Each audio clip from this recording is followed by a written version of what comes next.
Good morning. Commissioners Court is now in session. It is Monday, June the 21st. It's 9 o'clock in the morning, and this is a special Commissioners Court meeting. It's going to be kind of an unusual day. We've got a regular meeting, a special meeting, and then we've got a budget workshop, and then 11 o'clock we have an aggregates workshop.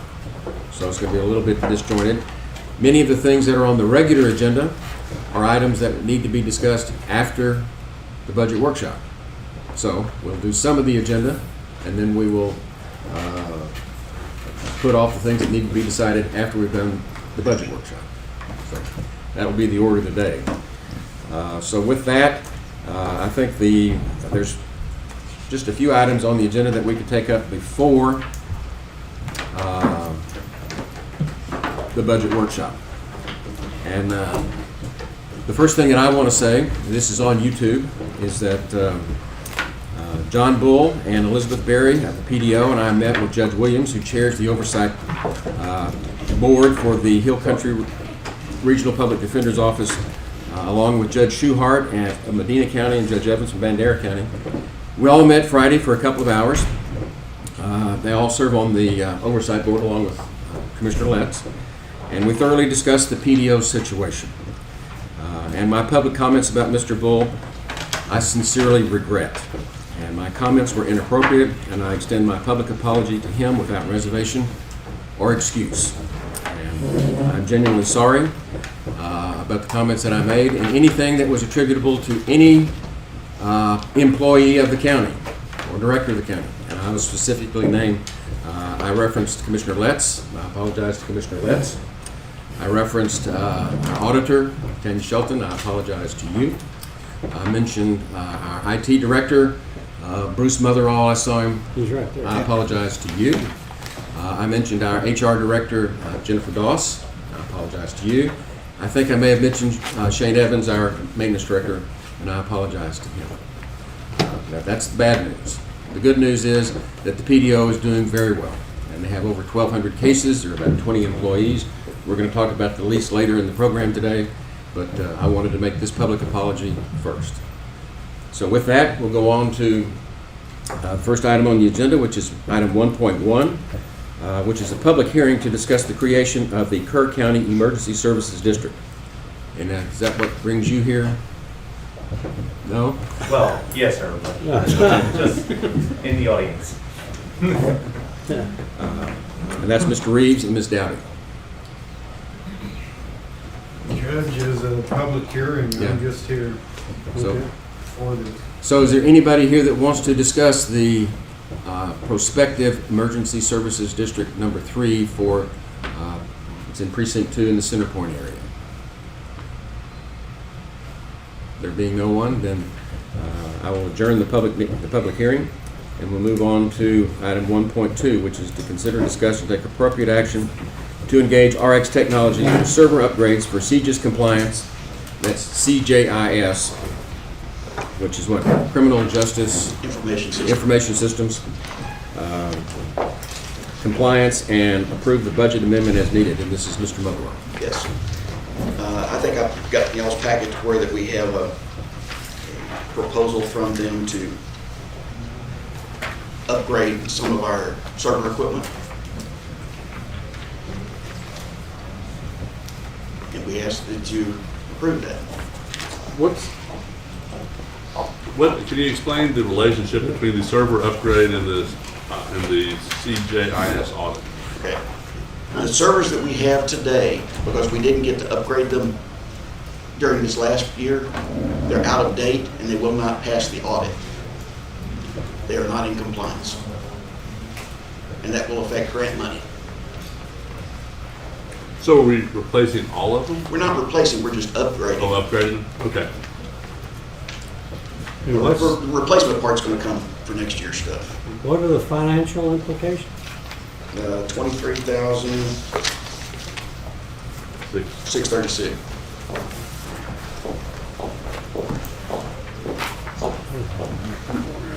If you had to give an educated guess, Bruce, how long is it going to be before they're not upgradable?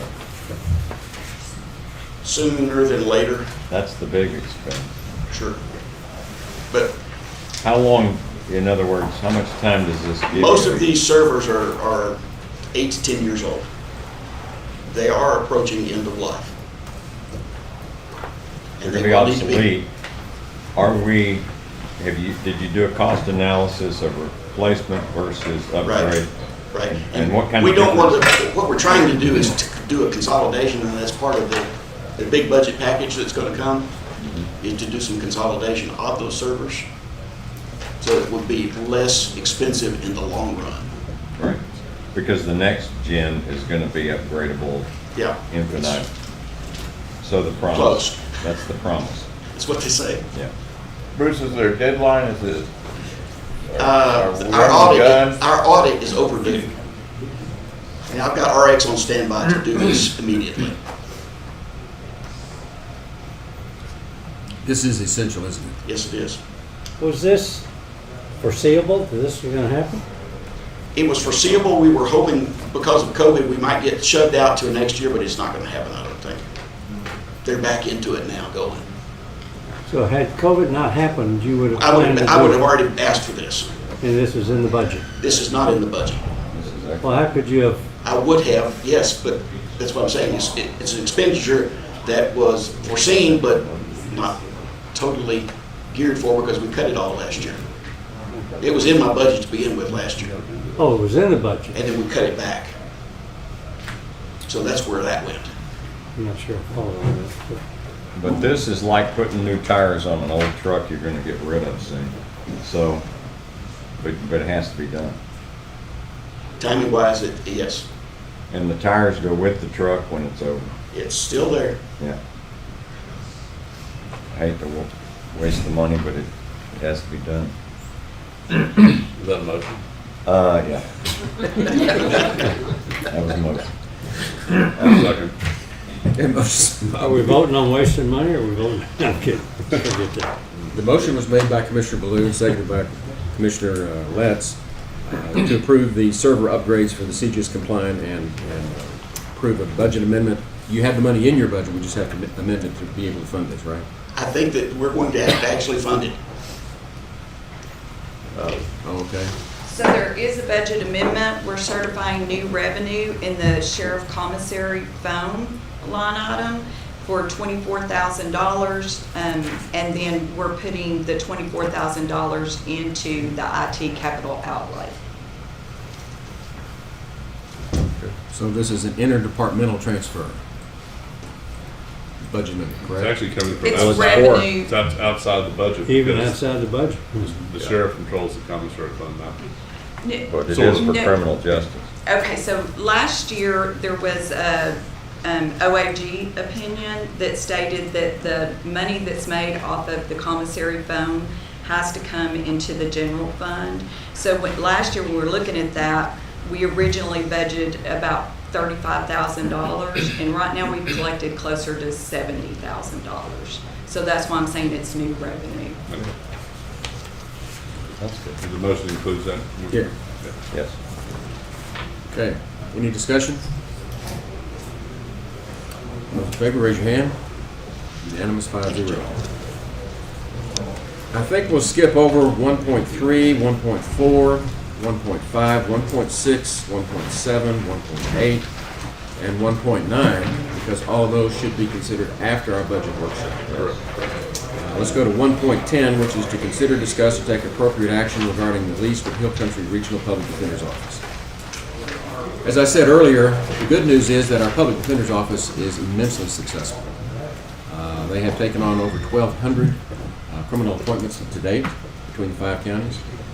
The judges in all 5 counties are very pleased with the program and pleased with the timeliness in which our public defenders are actually visiting with their clients in jail.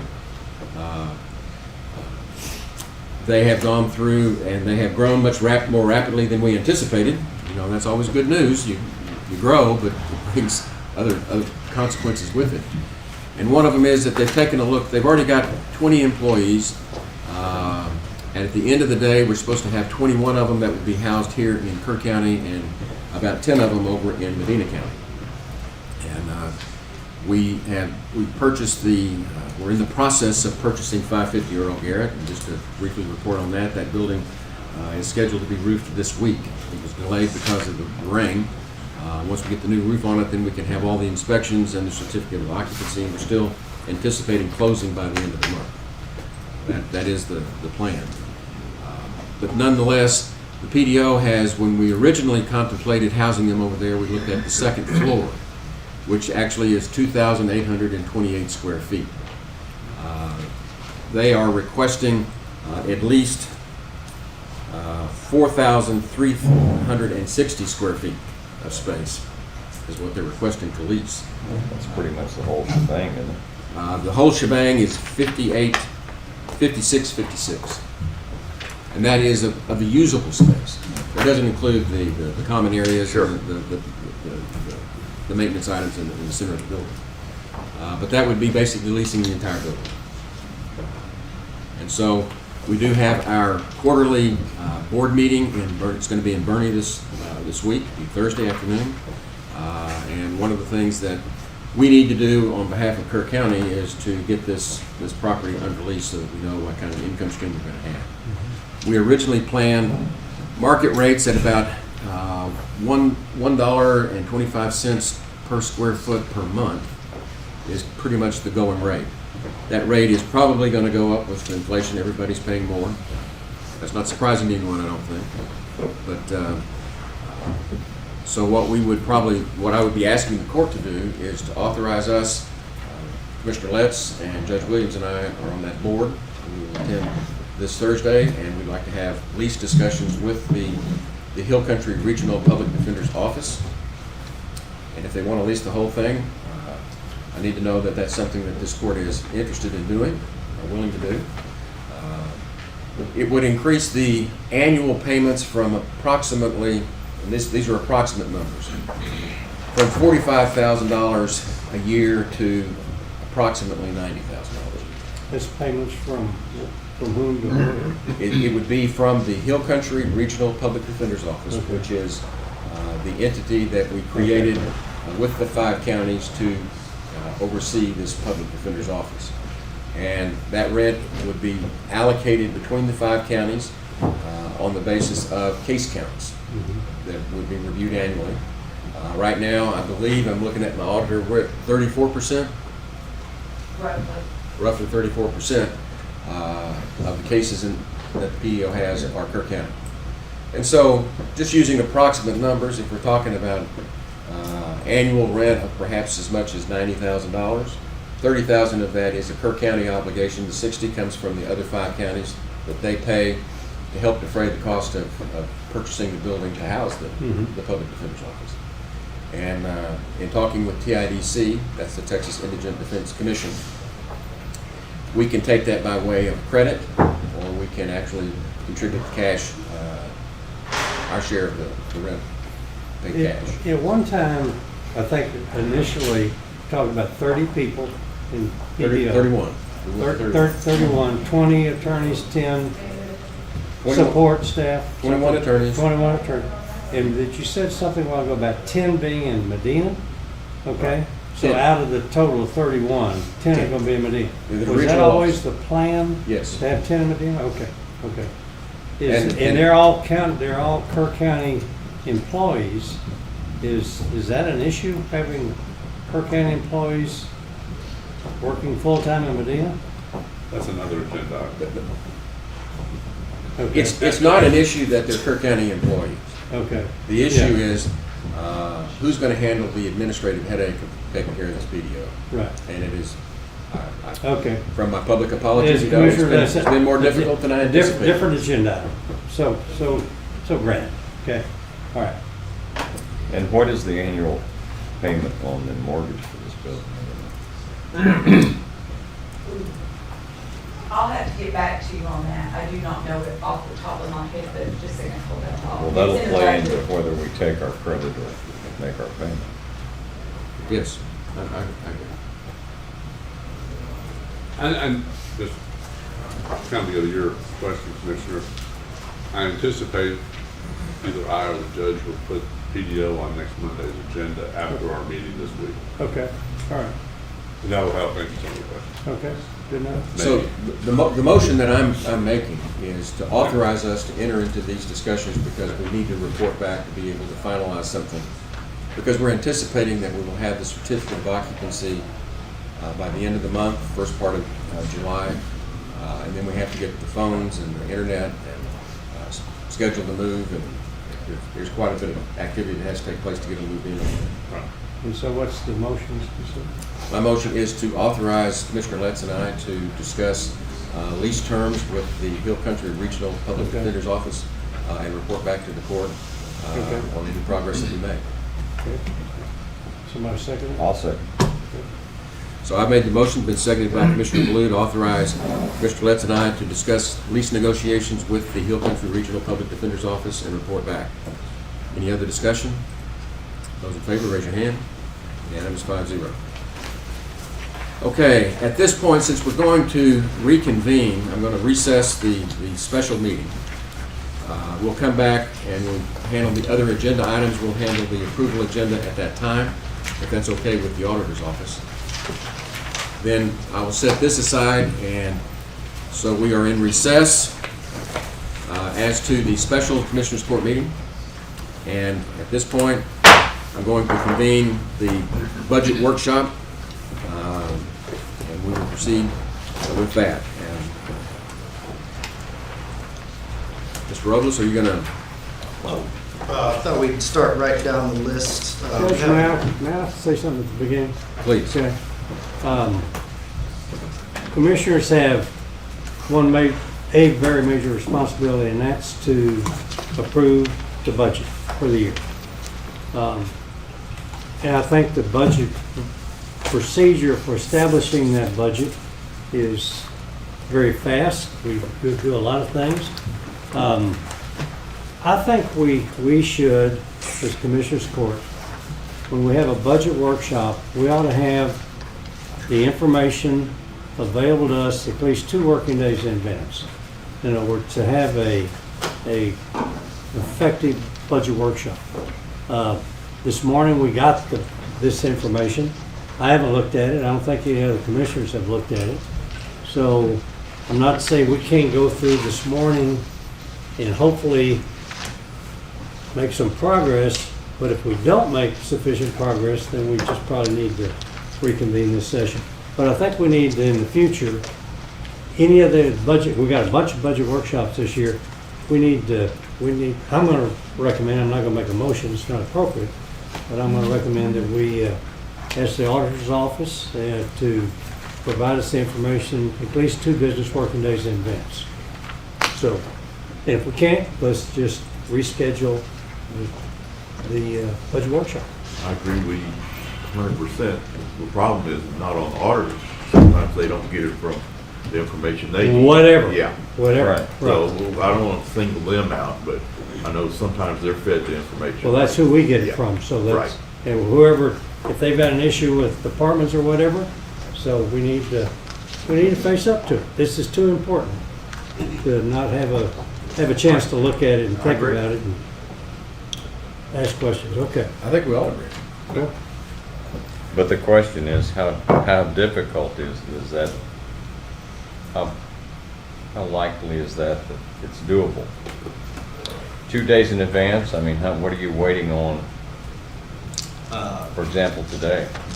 For this one, several items. Okay, But, see. There's nothing you can do about that, is there? yeah, Well, we maybe. cannot have a budget workshop. Well, that department isn't on the workshop, that's scheduled. They're down the line. Okay, well, Well, that's for this meeting, the departments that are on here, they're pretty straightforward. That's why we scheduled it this way. There's only 7 departments on here, and they're all small departments with But very little still, changes. there's dollars associated with each one. Yeah. Everybody on this court needs to look at that and think about it and have questions. Not that they're small or blah, blah, blah, blah. Okay? Good. We'll start with Justice of the Peace 1. And we're going to do all 4 of the Justice of the Peace. And then I'd like to move the Justice of the Peace Technology Fund. Speak and louder, Justice- James. Pardon?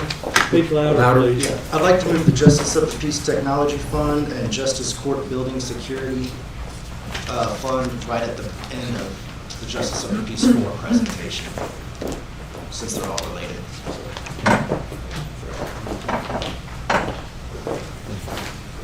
So that everybody that's looking at your agenda, if you go down about 2/3 way down the page, you see JP Tech Fund and Justice Court Building Security. We're going to move those up and take them right after Justice Precinct 4. That's the order we're going to take them up. Okay. Ms. French. Good morning. Good morning. So I have not changed anything on my line items minus the request that we're making for the part-time position. Let me ask James something. James, Yes, sir. where in this door we're supposed to be looking? What page? This page right here.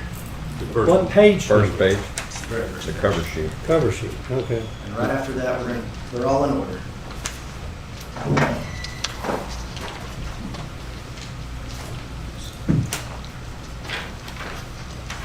And I say that as assuming that the court has received the letters from Kathy and I regarding splitting a part-time position.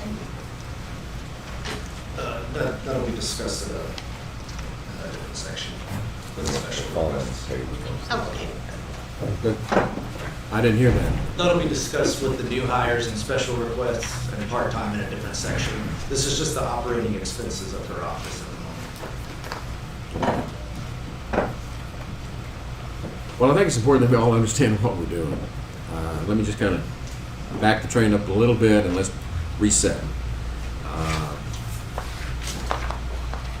We're going to consider new hires at another time, correct? Yes, the workshop agenda has all the departments in order that we're going, and your packets are in order of the budget workshop agenda.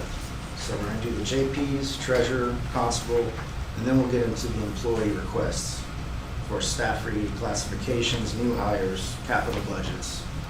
And Or that'll be on a different day. no, it'll be here in about 10 minutes.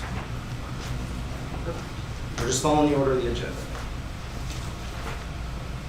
Okay, I'm looking at the agenda and it says Justice of the Peace Precinct 1. Ms. French is here, Yes. and so Yes. what are we considering at this time? So, Her operating expenditures, which are the first page on y'all's. Everything beneath that red line. And the page number, for Commissioner Moser, says page 36 up at the top. That is correct. So we're all on the same page. Okay. Let's proceed. okay, so basically I've just carried over all my expenses from last year. I didn't provide for any increases. Again, I do have that other request that we can talk about later, but I didn't change that amount yet in my part-time salary line, so everything else is the same. Okay. So the biggest change from the actual the previous year is part-time. Because you had $740 in 2019, 2020, and so now you're recommending 2,800. So why is that?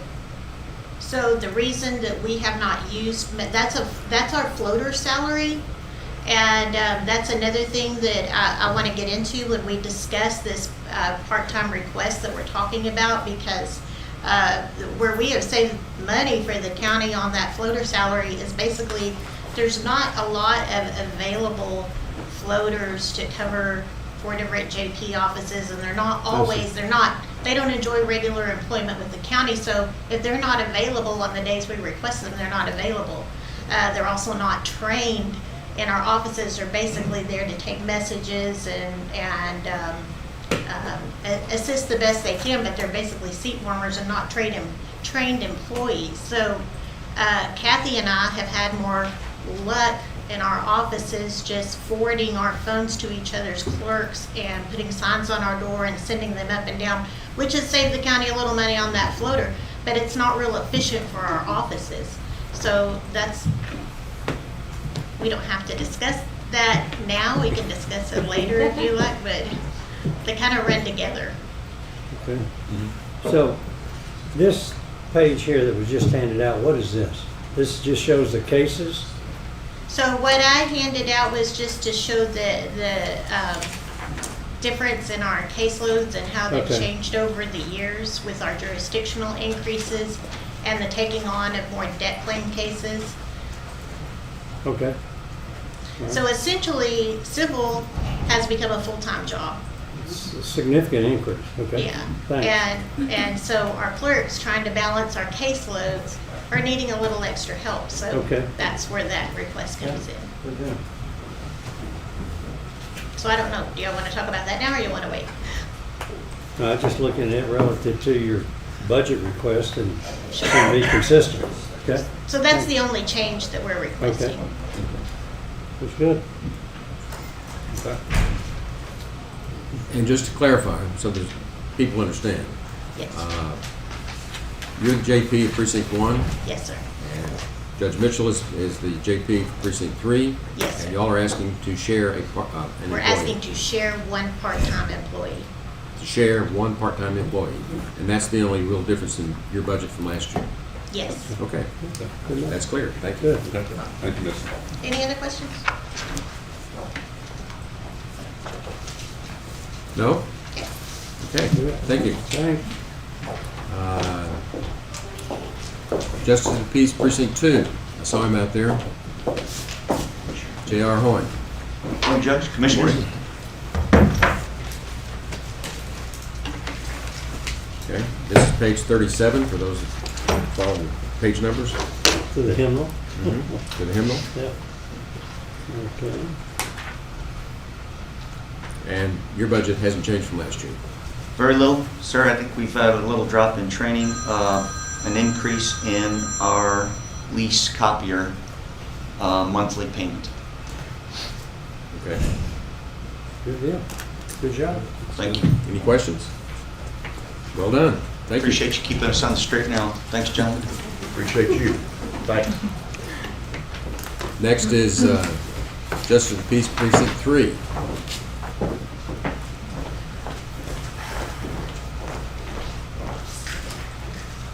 Good morning. Morning. How are y'all today? Okay, as you can probably see, nothing has changed really on mine either. I do want you to know that this last year's budget, I did save the county money.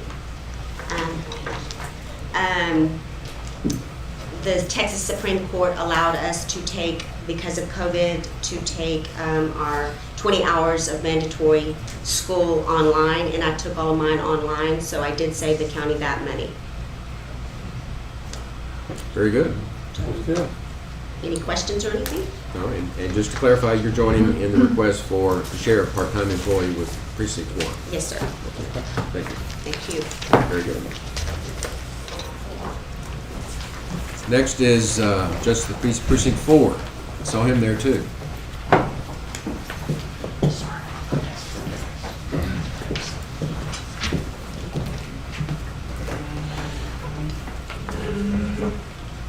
Are you ready? Yes, sir. Oh, good. I was really, probably for the first time in 30 years, actually had the budget prepared for me, and it was good. James did a very, very good job. The only item that has changed, actually since I even prepared the budget, or since James did, is we've changed banks. And for the first time in 30 years, again, we have to drive about 5 miles each way to get to the bank and back. I saw on the agenda there was an item about dropping all vehicle allowances. I think there's something wrong with my clerk having to pay to bring money into the county, and she's having to drive her vehicle, or I'm stuck with mine. Okay, I sometimes drive 60 miles each way to do a death inquest, and I don't get a car allowance. Never have. Well, no, back way back we did, but I don't now. But that's my problem. I get paid a lot more than she does. But I think it's really not correct for, like I said, I think a county employee to have to pay to bring money to the county. Our alternative to driving it to the bank, which is no longer on the way home for both of us, is that we drive it to the courthouse, which is worse. But I checked with, now the clerks here in the courthouse just walk up the steps or down the steps or whatever to deliver the money we're supposed to deliver on a daily basis. JR's, Judge Hoynes' clerk drives from the annex to the courthouse, I guess, but according to Judge Hoyne, that's on her way home. She's fine with it. But like I said, this is different for us out here. It's now an 8-mile trip, almost 9-mile trip, that she's not being compensated for. I don't think that's right. I don't know how the court can address that other than say, oh, well, tough, or find a way to make that right. But under the normal rules of mileage, she would get about $20 a week in reimbursement for her vehicle and the fuel and stuff like that. And I don't think that's unreasonable. And when you do that on an annual basis, it does make a difference. So I would like that you would consider helping her with that. And in your presentation of the reimbursement thing, there may be other people who really should be due a reimbursement for the use of their vehicle. Time-wise, she's fine, because what we do is we just shut down the office 30 minutes early, and we close at 4:30. She closes the till and gets to the bank and back, so she's not being docked for her time or losing, her wages, but she is losing the benefit of her vehicle. So if y'all would consider that, I would appreciate it. Is there a particular line item you're talking about, Judge, here on your budget? I don't know where you would put it. It's never No, I been said, there so it's before. not in the budget? Not in here. No, it's not in this budget. This is something that. But that's going to be an agenda item later on today. Correct. Okay, so that's And- what you're talking about, the other agenda item? Well, Yeah. yes, no, I need to put it in my budget, but it is an agenda item that So happened to you're come up as asking well. for an additional budget request? I think- Requesting additional- yes, sir. How much? I would say $20 a week, whatever that comes out to. That's $1,000. 1,040. That's $1,000. Yeah, right at $1,000. Okay, But my budget has never had that line item in it, or not had it in about 28 years. okay. So this would be the proper time for me to address that. I believe we should put that line item in it Okay, and put $1,000. okay. Or whatever, Yeah, $20 a week comes out. Your office rent went up $3,000. Yes. Well, I think that's something we discussed We as part of the will, lease, yeah. yeah. Okay, okay, good enough. I don't have any questions. Yeah, I don't have any say in that. They just stuck that into Yeah. my budget, Okay, even though I share it with another office. And that may come up for a change that we need to probably discuss privately at a time soon. You mean an executive session? We don't have private discussions. Yeah. Well, just as long as 2 or 3 of you are there, that's all we need. Yeah, one of those. okay. Any other questions? Your comments noted, I gotta digest it. Your comment was noted about the driving. Gotta think about how that relates to all other county offices. It should go in, I think, as a set amount, not to exceed a certain amount, and then they can, Well, if it gets used, yes. If it doesn't, Christmas week, maybe they don't do as many deliveries and so on. Our current policy is you don't get paid for in-county driving. No employee, county employee. And you do it on the company And side. changing that may open up a lot more than we're willing to open up. That's what I got, so that's why I said I've got to think about this a little bit, and if there's other ways to accommodate this. But it is just. Yeah, I understand your request. Thank you. So that no one is thoroughly confused. Kerr County's reimbursement rules for mileage are different than the IRS rules at present. And that's what Judge Ragsdale is bringing to our attention, and that it has an inequitable effect. Thank you. The IRS rules are that anything you do for business, you can charge mileage, I think, what are we up to now, 55 cents a mile? 65. Whatever the current rate is. And that is from your place of employment, from the courthouse or from your office to wherever you're going. This came up with the Public Defender's Office. This is one of our little satellite issues. Kerr County customarily has not paid for in-county transportation. So that if you go to Ingram, if you go to Centerpoint, if you go to Divide, if you head out to Lane Valley Road on business, that has not been reimbursed. That has been the Kerr County custom. I don't think there's an official policy on it. Maybe there's a policy, I don't know. But what you're bringing to our attention is this is a discrepancy between the normal IRS rules. Okay. Thank you. Thank you. Okay. Next item on the agenda is the treasurer, Tracy Sullivan. We do the Justice of the Peace technology. Oh, I'm sorry. I've got it diagrammed on my agenda here. So this would be the JP Tech Fund, right?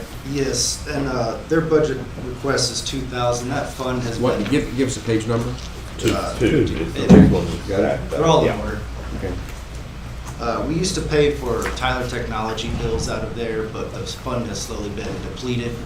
We don't have a lot of revenue coming into that fund, so all that is requested is 2,000, and this will cover the cell phone bills for some of the Justice of the Peace. Okay. The Tyler Technology bills, I think, will be moved into the IT department. Okay. The next department is Fund 13, Justice Court Building Security. We have a budget of 10,000 in there, which is mostly a placeholder. The fund holds about 30,000 in it, and it's up to the 4 Justice of the Peace to determine how it is they want to spend that. Well, we've never had that before, so what? Say again why we're doing? We have had this fund, I believe, for 2 years. One of the fees were directed into a special revenue or a dedicated fund that can be used only for specific purposes. And over the last 2 years, we've accumulated about 30,000. But it says zero here, previous years. We haven't spent anything out of it. Oh, We have had I that see. fund. It's been collecting revenue slowly. I see, okay. Yeah. Do the JPs have an idea as to what they want to do with this fund? That's between the 4 of them, but it is restricted to certain things that you can spend the money on. So how do they determine what they're going to do, and how do we approve it if it's not in the budget?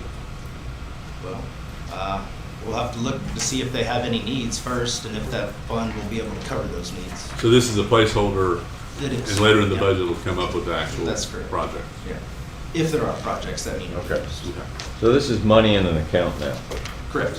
$30,000 Approximately. approximately. That can only be used for certain things. For security of Justice of the Peace Court buildings. For what, Jane? For security of the Justice of the Peace Court. Could be things like a swipe card as a magnetic door, or cameras, or bulletproof something in front of the judge's podium, things of that nature. Here, we ready for the treasurer now? Yes. Okay, so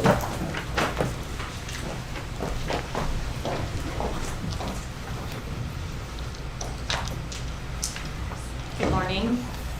The only change that I've made is to my books, publication, and dues line item, a $65 increase because my association is increasing dues this year for the first time since 2005. That's the only change. That's the only change. I think we can afford that. We can't get that. Complain about that. I like it. That's why she trades the Thank you. Thank you. So, wait, let's see. Okay, the other side, okay, never mind, good. Okay. Constable Precinct 2?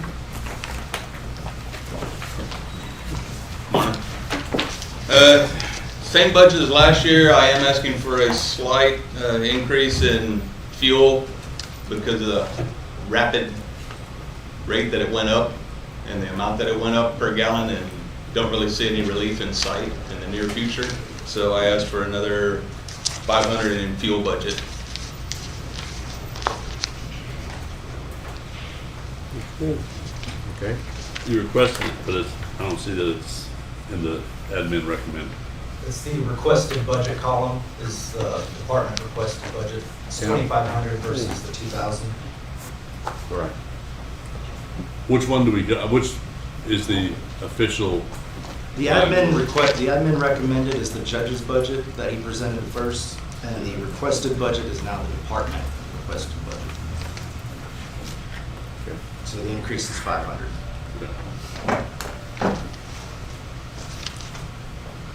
So we should be looking at Requested budget requested, right. Well, the last column was the budget that I recommended. Okay, gotcha. The next to last column is what the departments are requesting. Okay, yeah. Okay. That's the difference. Good, perfect. Okay. Okay. Thank you, Kyle. The, Anything? I guess my comment is, fuel prices are going up, and I think that it makes more sense to do an across-the-board adjustment Right. for all departments that have that than just pick and choose. Well, and we're just using Kyle's as an example. Because it's indicative of all the departments. But the next one isn't asking for an increase. His year-to-date has been $1,005, and anticipated through the end of the fiscal year is $1,650. And I recommended 2,000, and you're anticipating another 500. Well, last year we weren't doing as many evictions and that kind of stuff, and the gas was a lot cheaper, $1 a gallon cheaper than it hit, 2 months ago or last month? But now that we're back into the full swing of things, we're out doing a lot more evictions and paper service and court. We're back into doing it in person and stuff like that. So there's going to be a lot more running around.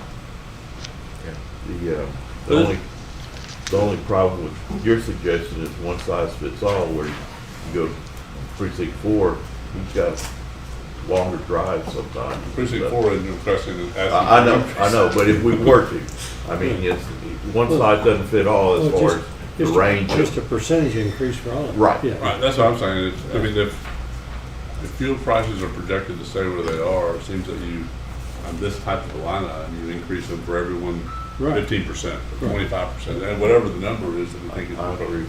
Yeah. Well, and just so we don't confuse the public, okay? We spent $1,000. Last year was the COVID year. We know that, and it's an aberration. It was just $1,000, and we're anticipating, even with the increased prices this year, through the end of the fiscal year, September 30, to be $1,650. And I budgeted $2,000, trying to provide some sort of accommodation for these rising prices. So, just these are moving targets, and we don't really know exactly what it's going to be, but we're trying to make adjustments. And back to your comment, I tried to factor that in the budget.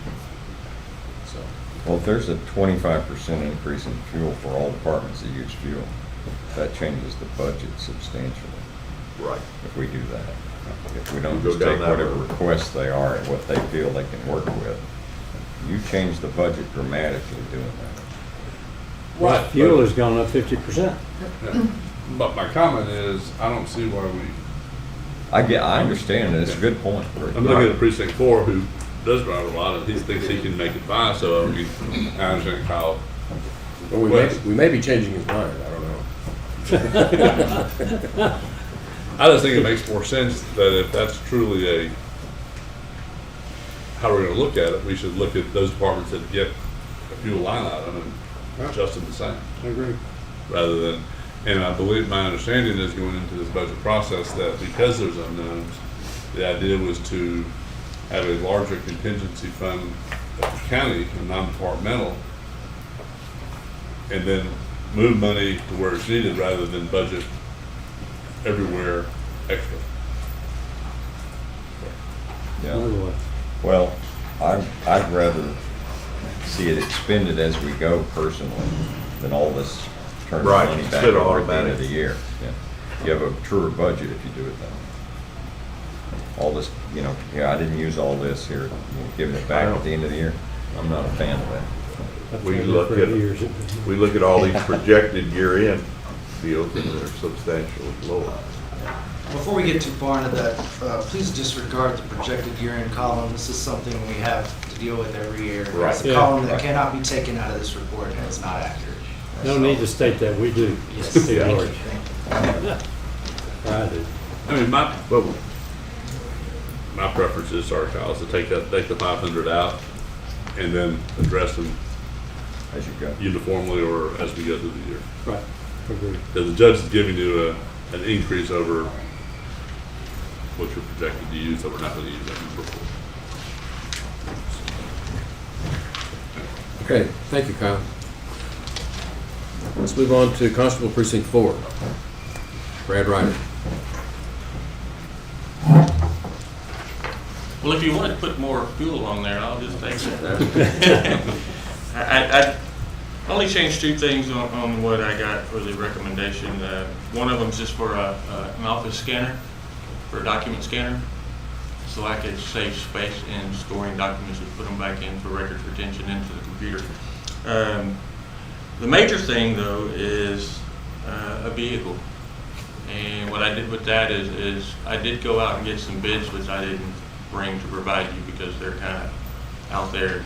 The truck that I'm currently driving is a 2012, got 188 plus thousand miles on it. I realized a couple years ago y'all put an engine in it, but everything else around it is still a 2012 and 188 plus thousand miles on it. It's falling apart. Broken in really well. Sir? It's broken in really well. Really well, yes, sir. But I did try to follow the sheriff's lead in looking at the leasing program. I talked to Simon Ortega first and then Christopher Smith. If we act quickly, and I only say that because of the window of opportunity, is $62.86 is an annual price for a new Dodge truck like I have, with the exception of it has a V6 engine in it. Being in a bigger area, I didn't increase the fuel. Thought maybe the V6 would help offset some of that. It's not like I'm out chasing anyone or anything like that. But I'm also told that they don't know when that window will close. Chevrolet has told them they're going to do 50% of what they did during the COVID year, this year, which is practically nothing. They don't know when Dodge will quit or Chrysler will quit accepting offers. Ford don't open till September, so he said that it would run on a monthly note of probably on a Ford about $100 more a month.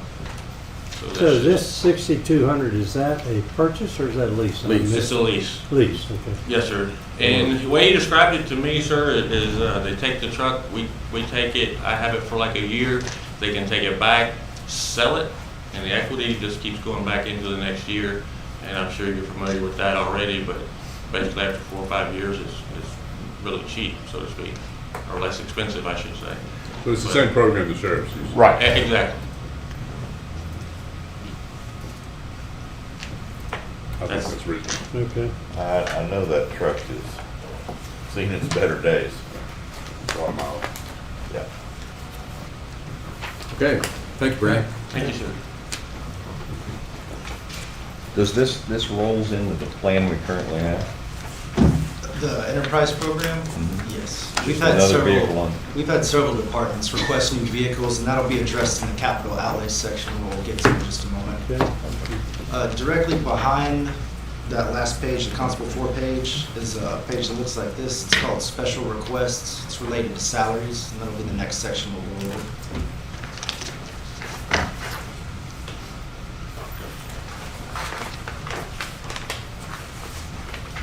I'm sorry, James, where's that in the package? Mine's not there. Mine's not next. No. Okay, it's a few more pages after Constable 4. It looks like this. What's the page number on the upper right-hand corner? It's an Excel spreadsheet. It doesn't have a page number. Yes, the special request. Okay, we're looking for it. Okay, I got it. Is it just further back in there? Not that far. 10, 15 pages. Okay. Well, those pages are the debt, which are at the bottom of Wait a the minute, agenda. James, we're looking for it. Special request. Yes, sir. This one? Yeah. Not this one. Yeah. Okay. Got it. We have 7 special requests that are above and beyond the salary study recommendations and are listed here. 3 are for the sheriff, 1 district court, or excuse me, 2 district courts, 1 county clerk, and 1 county attorney.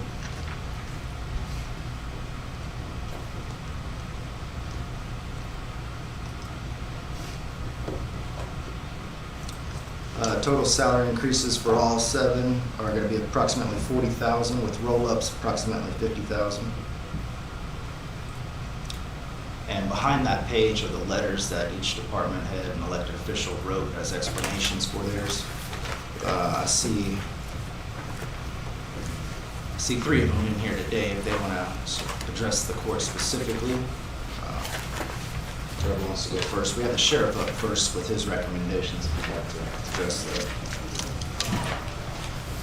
And I see that some of these positions are above the salary study recommendations.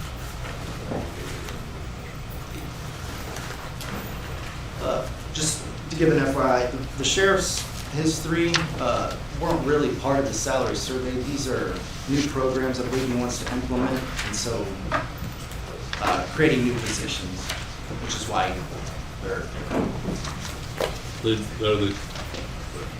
They're not new, they're just redone.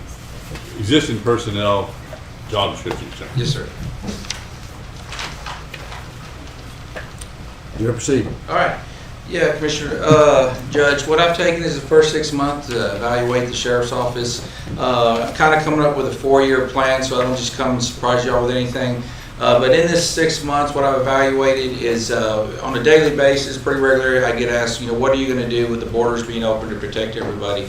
What I want to do is reorganize part of my department, not asking for any more manpower, just reallocating some positions for the sheriff's office, and I'm creating a new division, a special operations division, where I'll be switching my manpower around.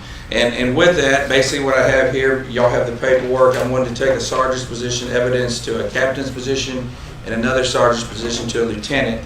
And then my secretary, who will oversee both the CID division and special operations division, I want to move her to an executive assistant. So that's kind of the outlay. Doing all this in mind, I was able to do this without increasing last year's budget. And Larry, Yes, sir. I know that you and I visited about these earlier. Yes. Part of the reason for doing this is to increase efficiency, as I recall. Yeah, we're being more effective and efficient. This new unit's going to be what I call more proactive. Y'all have monitored us in the last 6 months. We've really done a good job. The rest of it went way up. I have a CID division, which I call those guys more reactive. They follow up on cases, but the SOD will be a more proactive. Like I said, I wanted to implement a special response team that will be funded by the public. Actually, we're off to a good start, and this special operations division will oversee that. So reorganizing, but the impact is $9,000 increase in salaries, is that what it amounts to? Yes, sir. Okay. For that one position. Yeah. Yeah, okay, for that one position.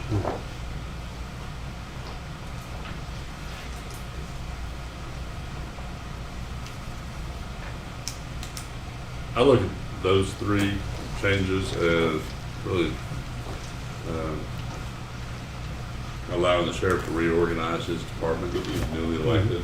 And I think, makes sense or not, it's probably not the right word, but I think we need to give elected officials some latitude to reorganize their offices, and do you think this is more efficient? Makes sense to me. I agree with that. Agree. Thank you.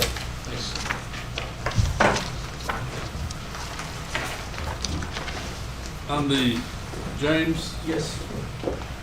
on the two from the district court, Yes. they're both listed as non-step and grade. I thought we were trying to get everybody onto step and grade. Is Christine here? That office, and the judges don't want it. It's just because we could make it. I guess they were part of the study, right? Yes. It makes it very difficult for us to me, to track employees and try to keep salaries equitable when we have certain employees that are not on the step and grade. Now, there's a group of employees that are exempt for reasons, and which to me is not step and grade. But I don't understand why these are not on the step and grade system. Did you see the notes that the judge put in? Which probably says we don't have any choice. We can do. Well, I just wondered if you'd read it. No, I did not. And it's not the salary amount, it's a step and grade issue to me. Because there are other departments that were. Well, you gotta have a starting point. Right. Well, but you look at, what the job description is, and you look at other job descriptions that are similar in the county, and you make those equitable. Yeah. I'm just against, just saying that you're gonna be such and such, and you have a job description, but you're not comparable to other offices. I don't think that's fair. I agree. So I think they need to come up with a step and grade for those employees. It's not the dollars as much that I'm having concern with. It's a step and grade issue. So there is part of our salary plan that says that they're on the open range position. It says page 1 of 4, it says fiscal year 2020 salary plan job series order, and it shows both of them being in the open range. I don't know when it got changed, it's not on the proposal, but it does show them being open range. Meaning? That it's not part of the grade and step, they're non-grade and step.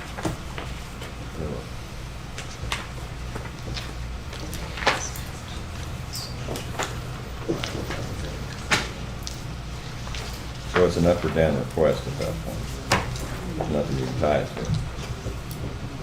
That's the way I read it.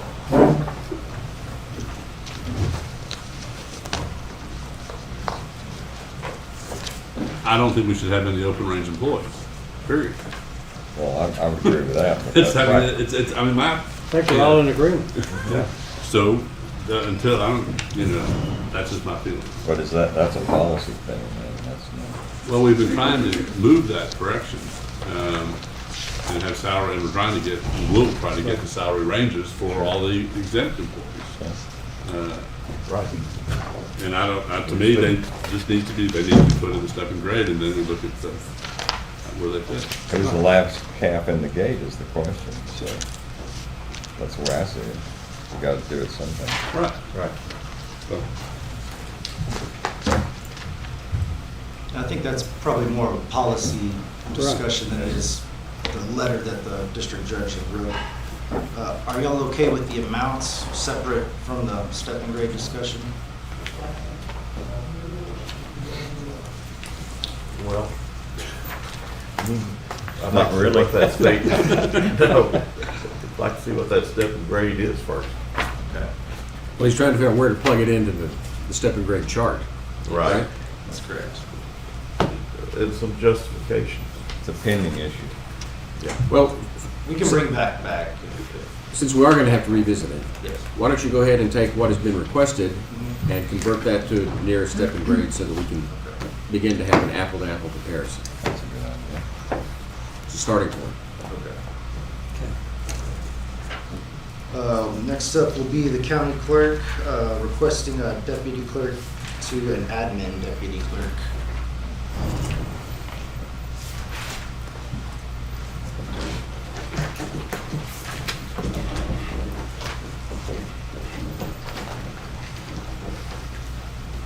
Stanley? Yes. This is a request to, just kind of in the same regard as what the sheriff is doing, just, I see an employee or an opportunity to create a position that, it's not creating a new position, it's adjusting the salary and adjusting the title. So it's, I'm not hiring a new, or not requesting to hire a new employee, it's just adjusting the salary and creating a new title. I think the sheriff went through reorganizing for various reasons. So what's the reason for this? Because, What's changed?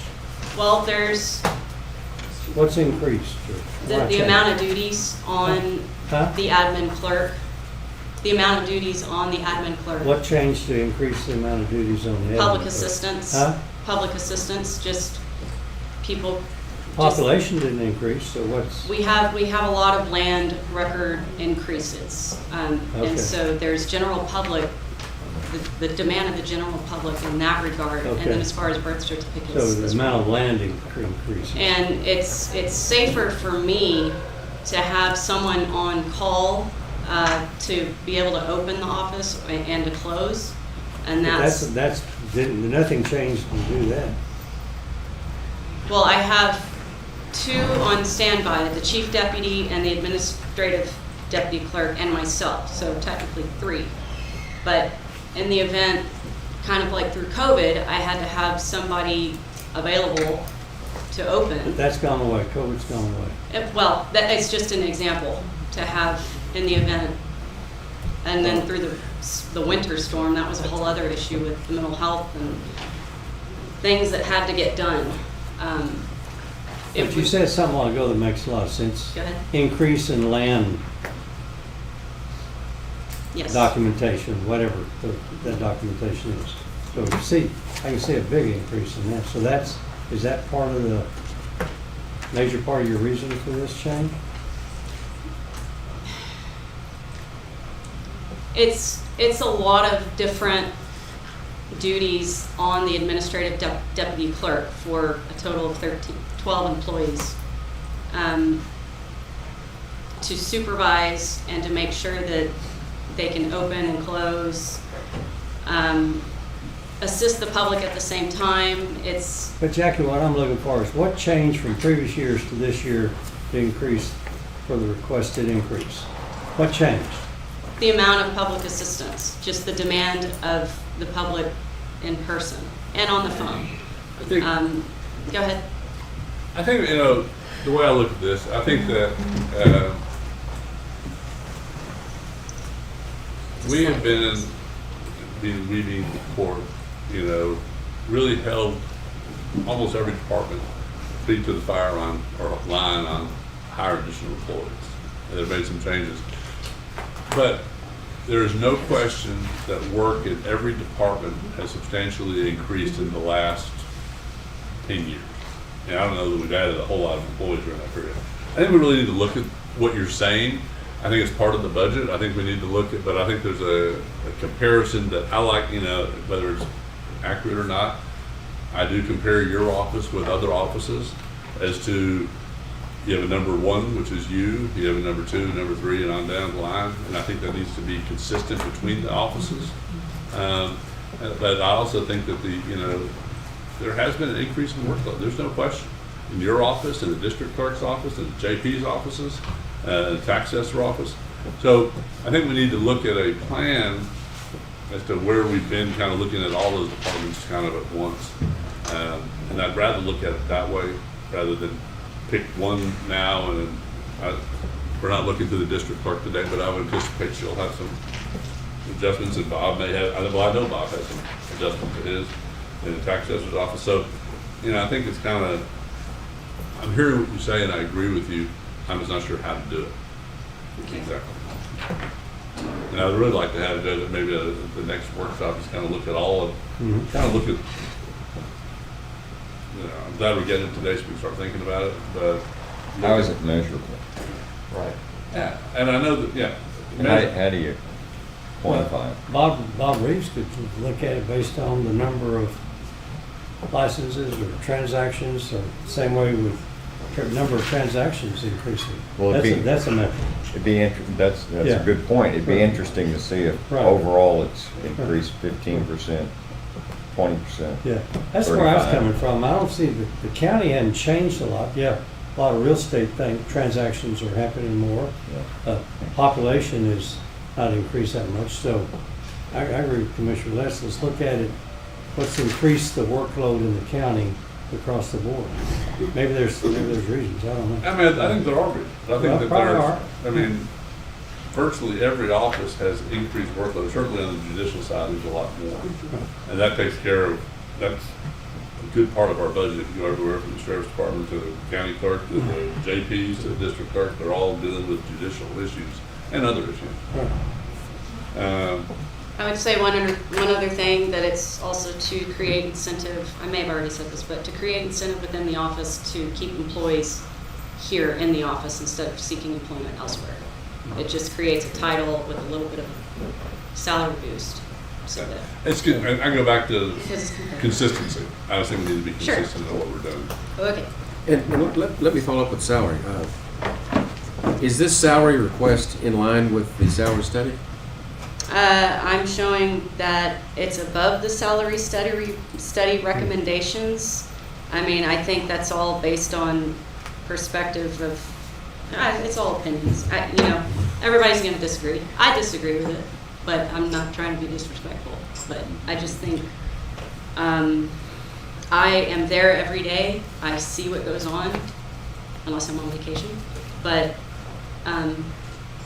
Well, the only reason I didn't have any in-person contact or a phone conversation with anybody from the salary study. They didn't ask me directly any questions, so there was an opportunity to submit written, a written opinion of my own, but they didn't offer an opportunity to submit the job descriptions. Maybe HR did. I have not asked that, but I'm not sure the salary study really took a look at the fact that she's recommended changing the job title itself. They took the existing job and maybe studied the salary for that, but this is in lieu of additional duties. Well, I'm just, whether it's accurate, whether you agree with it or not, we're basing a lot of faith on this salary study. I understand. And we're trying to get things better for everyone across the board. Sure. That's what we're trying to do. No, I Treat agree people with that. fairly. For sure. And I'm trying to find out where this particular person is in regard to the salary study. Right. There was no recommendation. I guess it was it inaccurate? I believe it was accurate. James? It came in above what the salary recommendation was, but that salary recommendation. For that job description, right? The recommendation was based on the current job description. She's requesting changing the. I understand. I've got that. But I'm trying to figure out the differences here. If she was already above the average, we're just doing the mid-level on the salary study, right? Would probably direct us towards the HR department. Yeah, we can't discuss names, so I don't. Speak up louder, please. Okay. I would need a name, and we can't discuss Okay. names in here, so. Because the salary study looked at, there's the step in the grade, or the step, it's a generic study, but there's individual specific names tied to it, so it's difficult to discuss specific employees. But, and the only thing I bring it to your attention is, we want to try to use that as a standard. And so one of the things that we'll be looking at, we may take a look at the actual amounts to make sure that we're treating everybody So the same. for the current request before you today is for an administrative deputy clerk. That salary was within, well, I believe it, I think there was a recommendation to change that title, which I didn't, but I think From what I see, both the deputy clerk and the administrative deputy clerk are recommended to stay at the same salary. That's what I'm trying to say. So really the difference is she's converting a position into a different reclassification, a different job title. But both job titles currently are recommended to be at the same rate that they currently are. I like Commissioner Letz's suggestion. Look at the, I think it was your suggestion. Look at the increases in department of cases handled. In Jackie's department, it'd be pretty easy. In the JP's, if you look at the reports, I've never sat down and said last month it was this much, or last same time last year it was this much. But just the same way that you have a formula for having a COLA, we can have a formula. It may not make everybody happy. It'll adjust up or down or whatever, but at least you know what you've got. At least you know if we actually had the increases we're talking about and by how much. I think that would be a lot better way to handle it than just to go, you know, listen to each request. Not that I'm against that. It may adjust upward, it may adjust downward, but to have an idea of what kind of increases all the departments are having. Just like how you figure out what inflation is going to be before you have your COLA. I think, and I mean, I just think we need to look at, we have the salary study. I'm happy with the study. I think it was a good study. But I do think that I'd like to look at historically, you know, how many people have been in your office for the last 5 years? You know, I know the workload's increased, which I think it has increased, and I'm sure you can document it's increased. I know the JPs, that's the captain sitting right here, Mitzi right there, is that they've been given additional responsibility. You know, so they're gonna, that means your workload's gonna increase. They're coming in with a part-time employee that they're gonna split. To me, that's a great way to do it. It's got kind of easing into it, and I suspect in a couple of years it'll probably be a full-time, you know, each get a full-time. But I think we get there gradually. I just want to, when we start making changes right away, I just want to make sure we're being consistent across departments. I'm not against hiring additional people if we need it. I'm not against changing job classifications, but I think that if you have yourself and a deputy clerk and an assistant administrative clerk, then I think the district clerk should probably have the same setup. I'm just going to pull her out. I mean, y'all are somewhat, in my mind, related. I know y'all probably disagree on job functions, but I kind of look at it that way. And to me, that'd be helpful. So I'm not against doing that. I just want to look at it a little bit further. Well, we pay for the salary survey. Let's use it. I mean, let it be a guideline. I won't go so far to say that I'm happy with the salary study, but I am committed to trying to apply it uniformly. Sure. I'm committed to do that. Yes. So, thank you. The last one we have is going to be the county attorneys.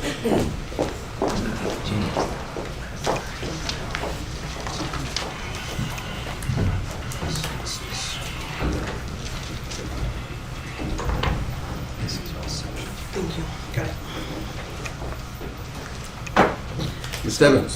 Thank you. I made this request for one of my employees, although I probably could have made it for all of the attorneys. I just made some notes here from what y'all have said, that you want to use the survey as a standard, that we're trying to bring people up to the mid-range, and you want to be consistent across departments. And the reason I've made the request for at least one of my attorneys would be to be consistent across departments. The salary survey recommends, just for my 2 attorneys in my office who are not even at the mid-range, for attorneys to bring them up. The mid-range for this position is $92,000, or just over $92,000. The minimum range for that position is just over $76,000. This current employee makes just under $76,000 right now. And my request is that you set it at a rate that's somewhere between that minimum and mid-range for that employee. And I think that earlier on in these discussions about attorney salaries, the court was going to attempt to have a different kind of evaluation about the attorney salaries because there are so many attorneys now. And if you look at, I'm not sure, when I sent my request, you have a couple of attorney salaries there. I don't know if that's attached. But when you look at some of the other attorneys throughout the county and the districts, this is more consistent with what the other attorneys are making in Kerr County. And so I respectfully request an increase for that position.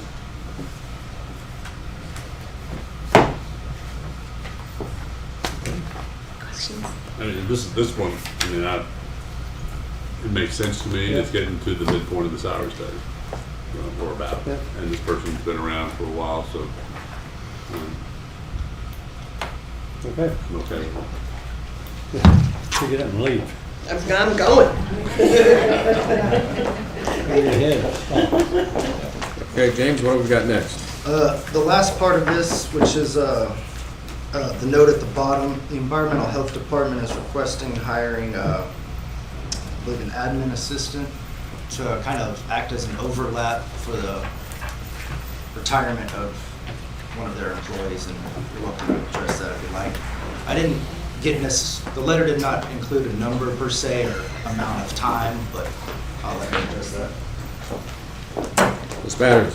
Good morning, Judge and Commissioners. I was not prepared to speak this morning, but I did submit a letter to y'all about a week and a half ago regarding my request. And as you know, we are having an individual that's been with this department for about 20 years, retired at the end of the year. And so I'm requesting that we hire a new administrative assistant to come in to start training, because my current administrative assistant will be taking over that designated representative position.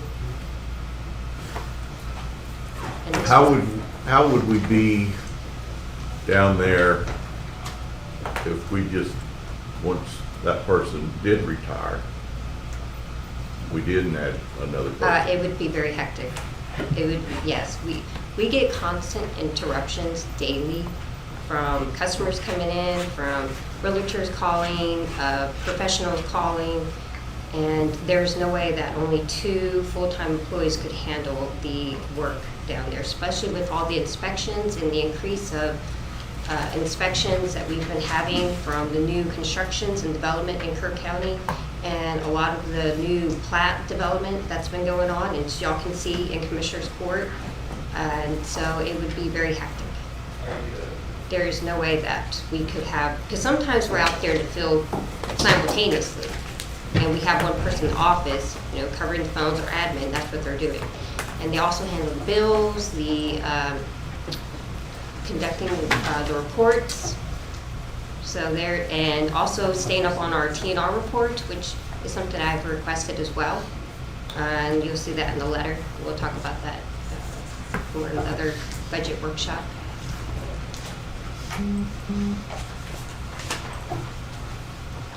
But our department has always had a minimum of 5 people for OSSF, and then it was cut back a few years ago.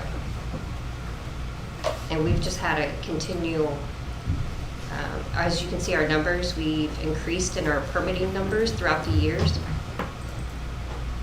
And our complaints relatively stay about the same. We receive about 65 complaints annually, give or take. So we have You must all call me. I think we all get that. So workload is increased and trying to keep it constant. Okay, cool. And it would also help so that way when that person does retire, who is a wealth of knowledge, and I'm not having to train 2 people at the same time. Right.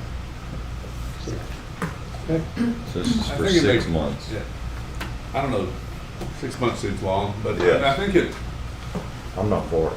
it makes sense. Your office has been put under an extra workload because of the East Creek County Sewer Project.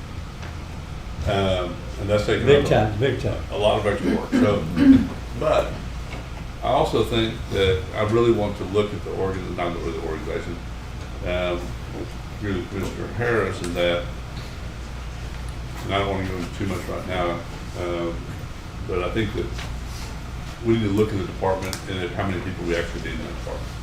And then what their structure should be a little bit. And you need to be, and we need to have it's not a workshop discussion, it's probably an executive session discussion. Right. So I'm in favor of bringing somebody on. I don't really need 6 months. I kind of need 3 months is probably sufficient. Then I think that during the next year, I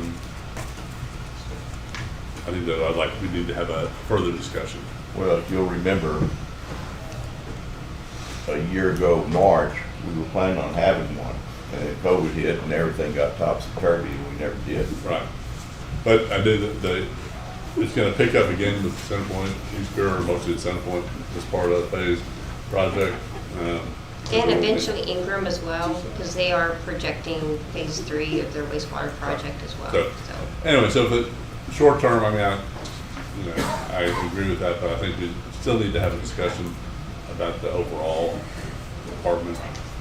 And also our numbers have increased over the years as far as new construction permits goes. Right. Within the last 5 years, it just keeps going up. So, and I don't see it declining anytime soon. I'm not recommending a reduction. I'm just saying that we need to have a discussion sometime during the next year. I think the staffing is adequate, and I think to me 3 months is adequate training to bring on a new person. Well, in my letter, I do request for 3 months minimum, starting October.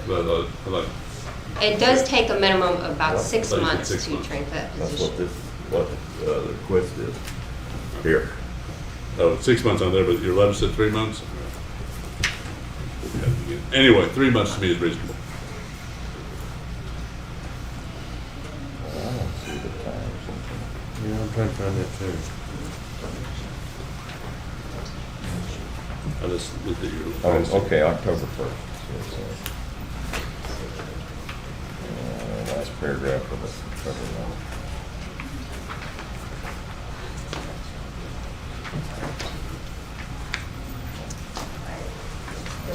It would take, that's true.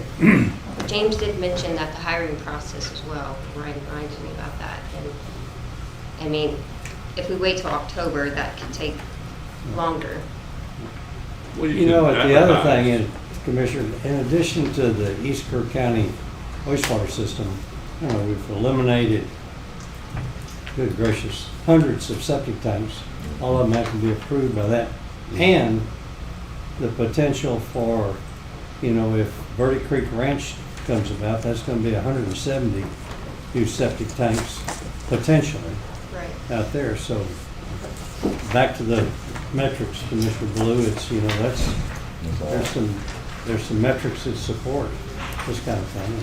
I don't know about And there's 3 lots months of versus new 6 months. subdivisions popping up. And there's lots of new subdivisions popping up, as y'all can see in Commissioner's Court with the Right. plats. That's the reason I that are mentioned approved. Verde Creek Ranch. If that's approved, that's going to be a lot of new septic systems put in out there.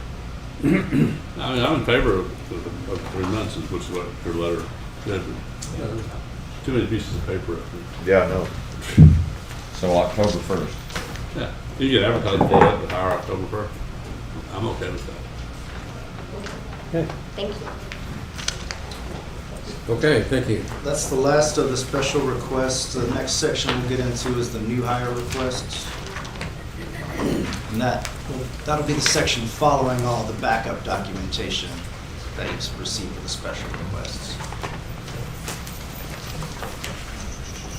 Okay, it is 10:25. Let's take a 5-minute break and come back. Stand in recess.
We'll come back to order.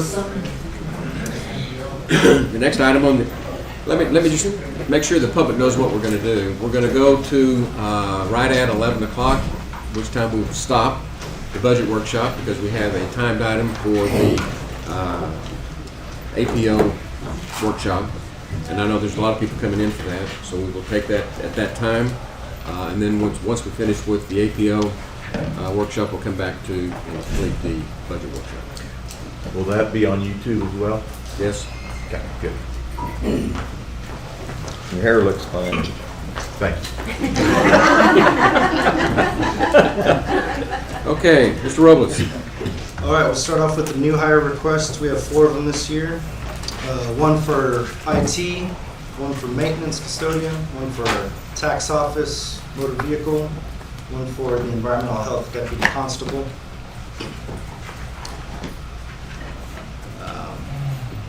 The IT one, the letter had a grade request of 18 to 20. This is dependent upon the qualifications of the applicant. But that range would be anywhere between $40,248 and $44,429. If you have any questions on the needs of that new hire, we have our IT director here. Okay, Bruce, come talk to us.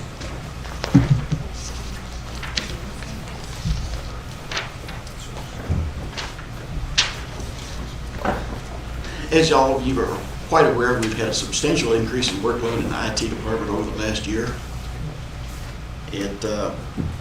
Having to deal with all of the COVID and remote access that every department in the county is, some of them still doing. We're still having to deal with that. Remote service, we now streaming things on YouTube. So that's man hours that are lost to that. Done. Productive help desk, and we've got an increase in our help desk. Or is also the fact that more people were working remote and so forth and using computer-assisted ways of doing business, it's probably going to stay that way. Correct. I don't see it people are going going to use away. it more and more. Right. I mean, that's, I think, across the nation. It will probably And people modify. are using IT more and more. Absolutely, I mean, every department. So this would be, so you're increasing, this request increases the employees from what to what? The number? Currently, there are 4 of us total. It would go to 5. Yeah. New employee. Okay. It has been 4 for a long time. Quite a while. Okay. Okay. Yes. My overall comment on this goes to 2 meetings ago when I don't know where we are on this, but requested that we do a develop an RFQ to look at our IT department. And until that's done, I'm not willing to vote for any increases to that department. I need to see if whether it's better to contract, which some counties are doing, whether it's better to hire more. That's one of the reasons I had that on the agenda. And it'll be on Monday's agenda again to discuss. And at that point, to me, we can figure out what to do with IT. Well, because of that meeting and that you brought all that up, I've talked to many of the departments, not all of them, but a good many. And I think it needs to be looked at. I'm glad you're putting it on next Monday's agenda. And I feel the same way. Is this going to be an agenda item or a workshop? I want an It's agenda. it's a big item. Right. Well, no, it's supposed to be the request in end of May was for a RFQ to be developed to do a review of our IT needs overall. And I want to find out where that is because I'm not moving forward on anything in IT until we get a review. It's that simple. Because I'm not, maybe I voted, but I want that done. And there seems to be some reluctance to do it, and that's fine. But I'm not going to go. I'm not moving forward on IT stuff until I have a study. But you can say that about any one of the departments. We heard from county clerk, we heard from Ashley Bannard on all of her stuff is increasing, so we could do a consultant on every one of them, you know? I But requested, I think we all know that IT demands are increasing, just by virtue of each individual here knows we use information technology more and more, and rely on it more and more. You know, a study may say that we need 2 more, I don't know. But talking to department heads and what have you, there's, you know, I think they feel like we're lagging behind. And so we need to see where we're at, I think, from somebody look in from the outside. But they can say that about any department. but I brought this up over a month ago, I know. and nothing's happened. That's my problem. Well, what do you want to happen? I want an RFQ that you said you were gonna prepare, Commissioner, to hire a consultant to review our department. Well, here's what we found out. No, you that- said we don't need it. I say we do. No, what you wanted was somebody that can look at it that doesn't have anything to sell to us, and that animal doesn't really exist. So we already have a contract with RX, who has in the past looked at things we've asked them to look at. It was primarily security originally. We can ask them the same questions again. We already are paying these people. And I don't know that we need to go, anybody that you hire to do an analysis like this, you're either gonna pay them out of pocket or they're gonna have something to sell, or maybe both. So we already have somebody. My suggestion is that we just ask them to analyze something that they haven't analyzed in the past, since we already have a contract. I'm good with Y'all that. okay with It's that? RX technology. Yeah. We can proceed with that. I would like that. So why don't we figure out what we want them to analyze? Well, I apologize, I hadn't brought it back up, but we did look at it, and that's what we came up with between Bruce and I. And so if you want to fill in any gaps there, Bruce. You hit it right on the head. I'm good with that. I don't care who we use, because And I've got a list of things that, from a structural standpoint, that probably we need to address. and I think we need to, we can have. And that's good, I'm good with that, but what I thought I heard you saying before was that we needed something that I knew, or I don't think we need, but we'll see. But you can't have somebody come in and analyze it who has no skin in the game. All of them are gonna wanna sell you something. Right, I'm fine with RX. I mean, I want to know as to why some counties use the cloud while we don't. Sure. Is there a way that we can use the cloud partially for some departments? I mean, this issue is causing a department countywide. The sheriff has issues that's come talk to me. The county attorney's had issues. Virtually every department has IT issues that have talked to me, and I think we need to figure out how to solve some of them. So did the Colonial Pipeline, and so did the pork producing companies. You can't have single fail points, and that's all I'm trying to guard against. Right, but my emails are public record. Why can't they be in the cloud?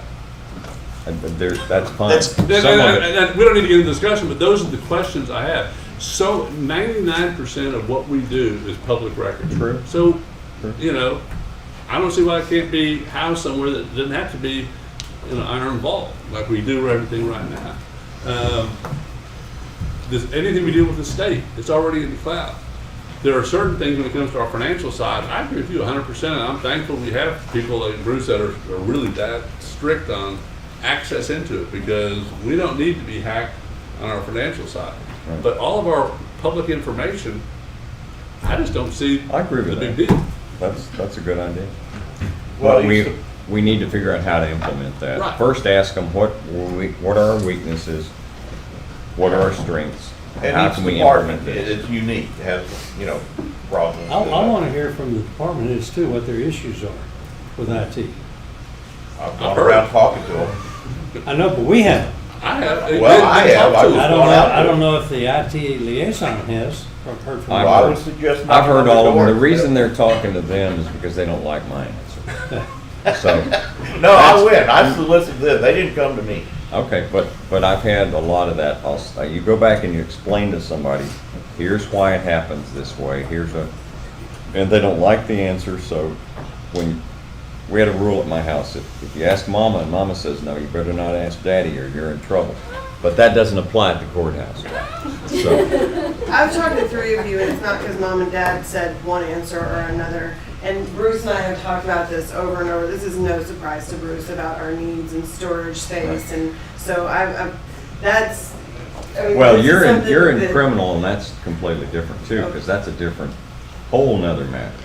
So if anybody has any questions about that, I know that I've talked to at least 3 of you, maybe, I don't know, about just our issues with storage and the time that it takes my employees and the hours that they spend, making sure that we have enough space, and it's not. It's a constant This battle. is no surprise to Bruce or his folks. We go round and round and we try to do the best we can, and I know they try to do the best they can. But I'm glad to visit with you if you'd like. I say that because Jonathan said the county attorney, and we talk about it, so. I think it's a big thing. Back to Commissioner Latt's point, bring in a consultant. That consultant better really be qualified to do it. Because, you know, I don't think we'll listen to somebody doesn't have the capability to assess the thing from A to Z. And it's a very complex thing, from finances to public information to legal, to all that kind of stuff. So it better be somebody who's really good. If we just get the RX guys to do another review, that's well within your budget. That's security. It's partially security. It's They security, do but everything from they've top only to done, bottom. Tom, what we've asked them to do in the past. I We can understand. ask them to expand. So back to Look at our whole Commissioner Latt's, system. Look at the whole system. What's the requirements of the RFQ? What's the benefits with the club? What are the drawbacks? All that. So let's Well, write and- up what the scope is. Complete technology, you know, what the tax office needs, what they need. Write up what the scope is. Write up what the scope is. Write up what the scope is. That's it. I've been conspicuously silent. Yes, notice that. And- Until now.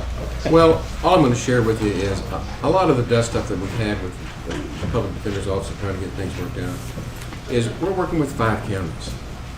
Our district courts work with 2 counties, and once you leave this courthouse and we try to do business with one another, it's all IT driven. Sure. I mean, and Bruce and I have discussed again, trying to get some of this stuff worked out. There are just too many issues for us not to pay attention to what our choices are. And we have a good IT department, a good IT director, and what I would like, I support what you're trying to do because I don't know the answers. And Bruce will tell you that I'm getting better about asking the questions. My questions are a little bit smarter, but I still don't have the answers. And IT is a critical issue for this county going forward. And I have no doubt that you need an extra employee. I didn't say anything about that. If you want to hold that hostage, that's fine. But we need to make progress on IT. Yeah. And I'm 110% behind it. Continuous progress. Yes. Because it's going to be more and more important, as we all know. I was told last week that we can't communicate with the 5 counties if we don't have some sort of cloud communication. That's For what I was told. records. Yeah, Huh? for records. Or just All kinds of communication. stuff. Well, you can I email. got a BA center. She knows we have to use the cloud to do this stuff. That would be very helpful, I agree. So it's just an issue that whose day has come, and I'm not ready to kick that can down the road again. Right. Okay. Thank you. So thanks. Next up is going to be the maintenance department. We have Shane here. If you'd like to ask any questions about that. I bet you're going to tell me we're opening up 550 Earl Garrett. We've got more campuses. We're going to have another employee, right? Yes. Okay. I understand. I'm with you. Next item. I don't disagree on that. I'm just trying to cut to the chase. It's clear as the nose on the end of my face that we're going to have to do something in But maintenance. Shane, I do have a question for you. Where are we on the contract custodians? I mean, how will that interface with this, or will it expand, or what's your plan? Well, my plan with that is that if we have that extra employee, the custodian, I will be able to have that custodian come in early on the days we need that service, and start in those 2 or one of those 2 offices. And eventually, my goal would be to eliminate that contract, because we can get in there and clean these offices before the county clerk or the tax office opens up for business. And that way, on top of that, I'd have more control over any complaints that we have. Right now, I don't have that control. I mean, I call and say I have a problem. It winds itself out for a little bit, then it goes back to what it's, Okay, Shane, so what I'm hearing, if we get this new employee, we should be able to phase them out shortly. yes, sir. That's my goal, to do that. Yes. All right, then. Anything else for Shane? Nope. Thank you. Next one's what? Tax office. Tax office.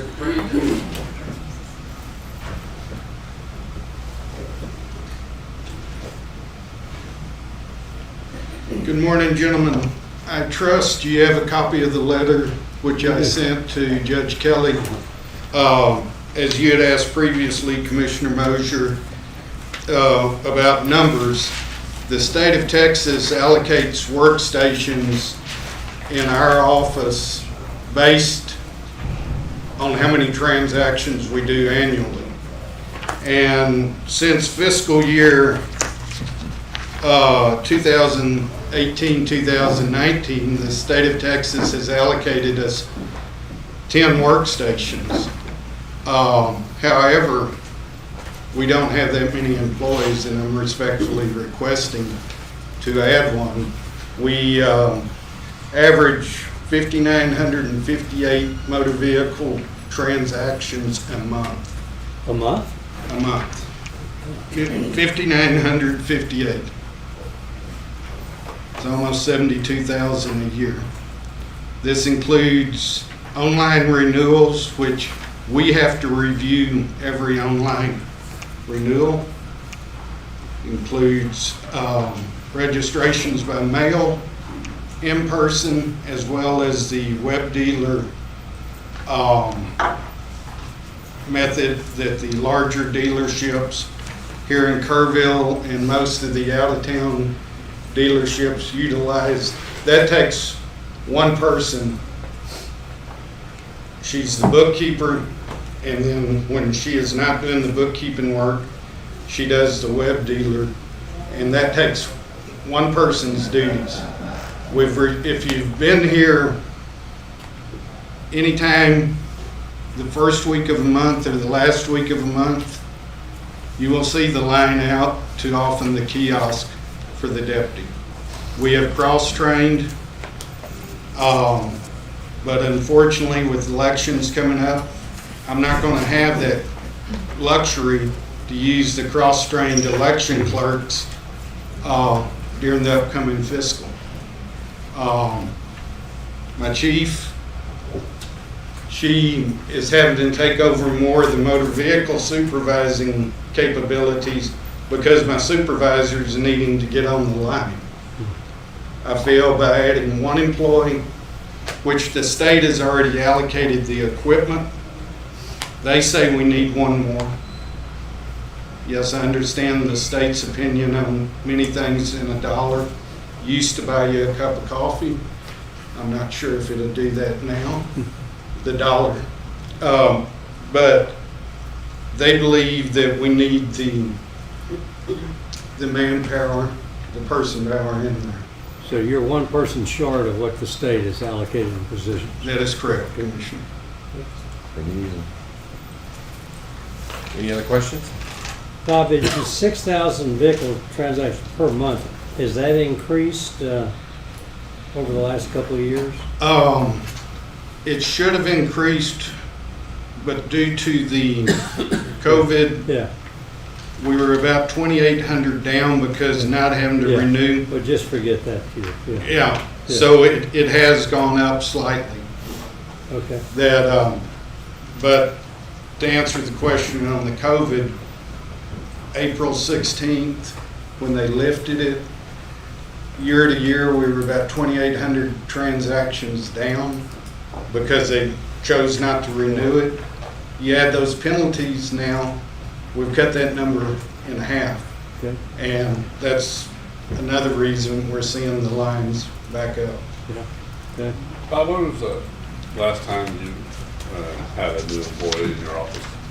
I have not asked for one in my tenure. The last time was 2016-17 fiscal. And what was that person for? What part of your office? That one was a motor vehicle clerk in order to send one additional person to Ingram. For a while, they were only operating with just one person at Ingram. The workload was too excessive then. We had to add one, and my predecessor did, but that was in the 16-17. If you're at Ingram, you work motor and property tax regardless. That's why I have everybody cross-trained. Okay. Okay, Do we thank have you, enough Bob. time for this last one? Yes, let's run it. Last one up is environmental health deputy constable.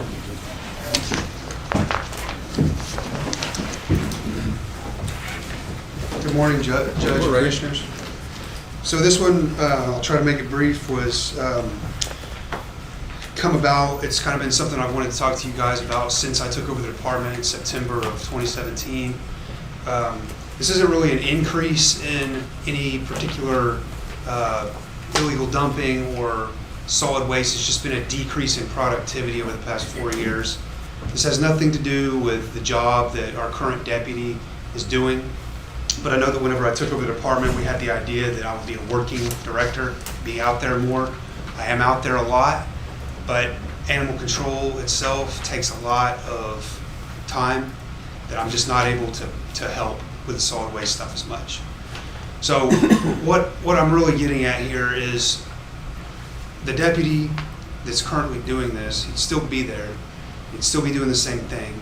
He's keeping up with everything as it comes, but our proactive cases have largely dropped. I mean, they're way down.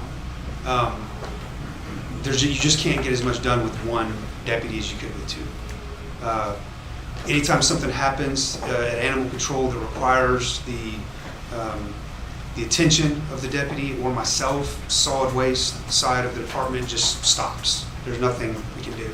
If he's on vacation and I'm in the middle of something and we get a complaint call, I do my best to drop everything I'm doing and go and handle it.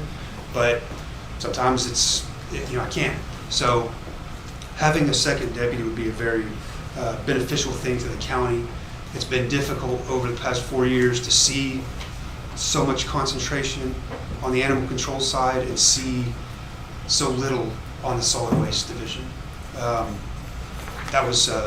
It's a passion of mine that I came in here that I was doing before I took over the department, and I just feel like it could go a long way in improving. Has been kind of hard to see over the years, but this was something I was going to talk about last year. We all know what happened last year, so I wanted to come here. This is also something you're going to see in the letter too. I have talked to the sheriff about it. I've talked to Constable Schneider about it. If this is approved, Constable Schneider was good with the position and holding the commission as long as he could field train in some way, shape, or form with the sheriff's department, which I think is a complete benefit to everybody. It's basically an added deputy to be out there on the streets serving the county with experience and doing what these guys do on a daily basis. You never know when you're going to be the first one to a complaint call. You might be the closest one. You never know what you're going to deal with. So it's only a benefit to do that. The sheriff has agreed. We just haven't worked out the details if this position was approved. So this is different than what Ashley was yes, asking this for. is solid waste. Yeah, Yes. right. Solid waste versus environmental. Yeah, they're the OSSF. This Yeah. is solid Right. waste. Right. Plus that, now Sean, well, I'm not supposed to be, the deputy that we have assists them as well. So he gets spread pretty thin through OSSF, animal control, and solid waste. We've just had a major hit on proactive. I was always real big on proactive stuff. I like starting a lot of proactive cases whenever that's what I was doing. And at no fault of his, he just can't. He just doesn't have the time. He does a lot, but we're at, I believe, 70-something solid waste cases for this year. And there was a time when myself and another deputy were in there where we hit 500 for the year. And we could see Kerr County be a lot cleaner. I think that when we originally promoted Reagan, he was going to do both. We had visions of it working. But I think animal control has become all-consuming, and I think we're all aware of that. So, my only question is, I think the need is there. Could the need be met with a part-time person, would be my question.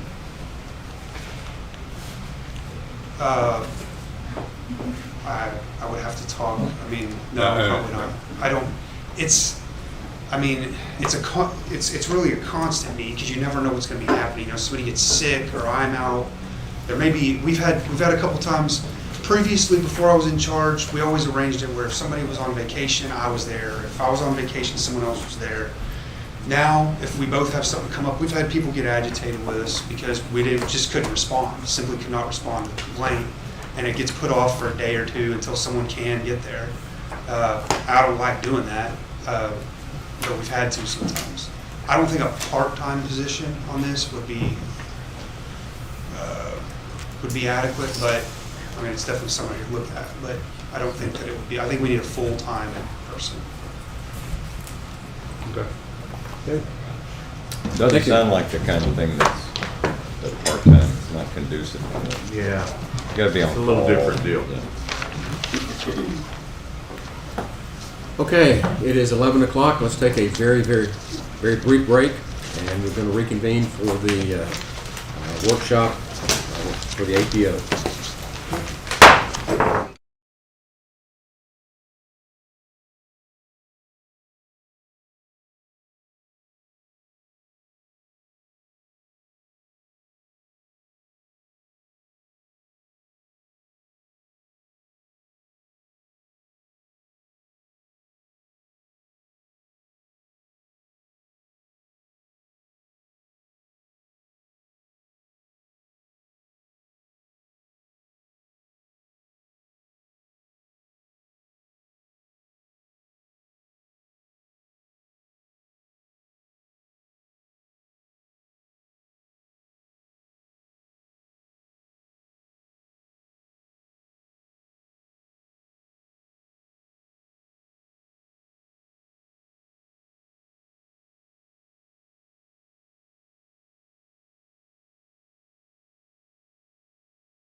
This is it's still Monday, June 21st, long morning already. And this is a workshop for the aggregate production operations, and we have with us our consultant, Jill Shackelford, and I'll turn the floor over to you. Let me, if I, If you Judge, know, if I please, may, just real introduce. briefly, Jill came on board like June the 1st, okay? Recognizing that there's a lot of activity in the county, in particular in Precinct 2, with aggregate production operations. Got 3 major quarries that are operating. There's a potential for more quarries. There's been a lot of TCQ permits that have been requested, a lot of issues with neighbors related to a bunch of things. We've had Texas for Responsible Aggregate Mining come in here and speak to us about what they're doing. This last legislative session, there was some legislation passed on best management practices for quarries. I think most of the quarry operators around here are aware of that. We'll let Jill talk about what those things are. But anyway, the purpose of this is to be an interim for Jill's activity and what she's done interacting with most all the quarry operators in the area. And I'll include Ingram Ready Mix, which will be talked about a little bit in detail here today too, proposing to move their location in Kerr County from one spot to another. And I think there's been a lot of interactions with neighbors. So some progress has been made. I think additional progress needs to be made. But the purpose in all of this is to have a balance between the aggregate production operators and the community. And I think we can see some progress. So Jill is here to give us an interim report on that and how we may go forward. So, Jill. Well, thank you, Commissioner and Judge, for having me. I'm going to run through this PowerPoint because I think it will make it a lot more exciting. And I just want to give you an update on what I've learned since we began this adventure early June. It's been really helpful and a lot of great people in the community that I've met. I think I have some operators here today. I know Earl Ingram is here with Ingram Ready Mix, and then Mark Marietta, McHale, plant manager, is here. Wheatcraft, is Wheatcraft here? Yeah. Joe's here from Wheatcraft. I appreciate your attendance today. And so just for future reference, when we open this up for Q&A, we do have some of the APO operators here. So we're fortunate to have that. TCQ, right? And my friend Burl Thatcher from TCQ is going to present here in a little bit, and I'll introduce her as well. It's a huge honor to have her here today.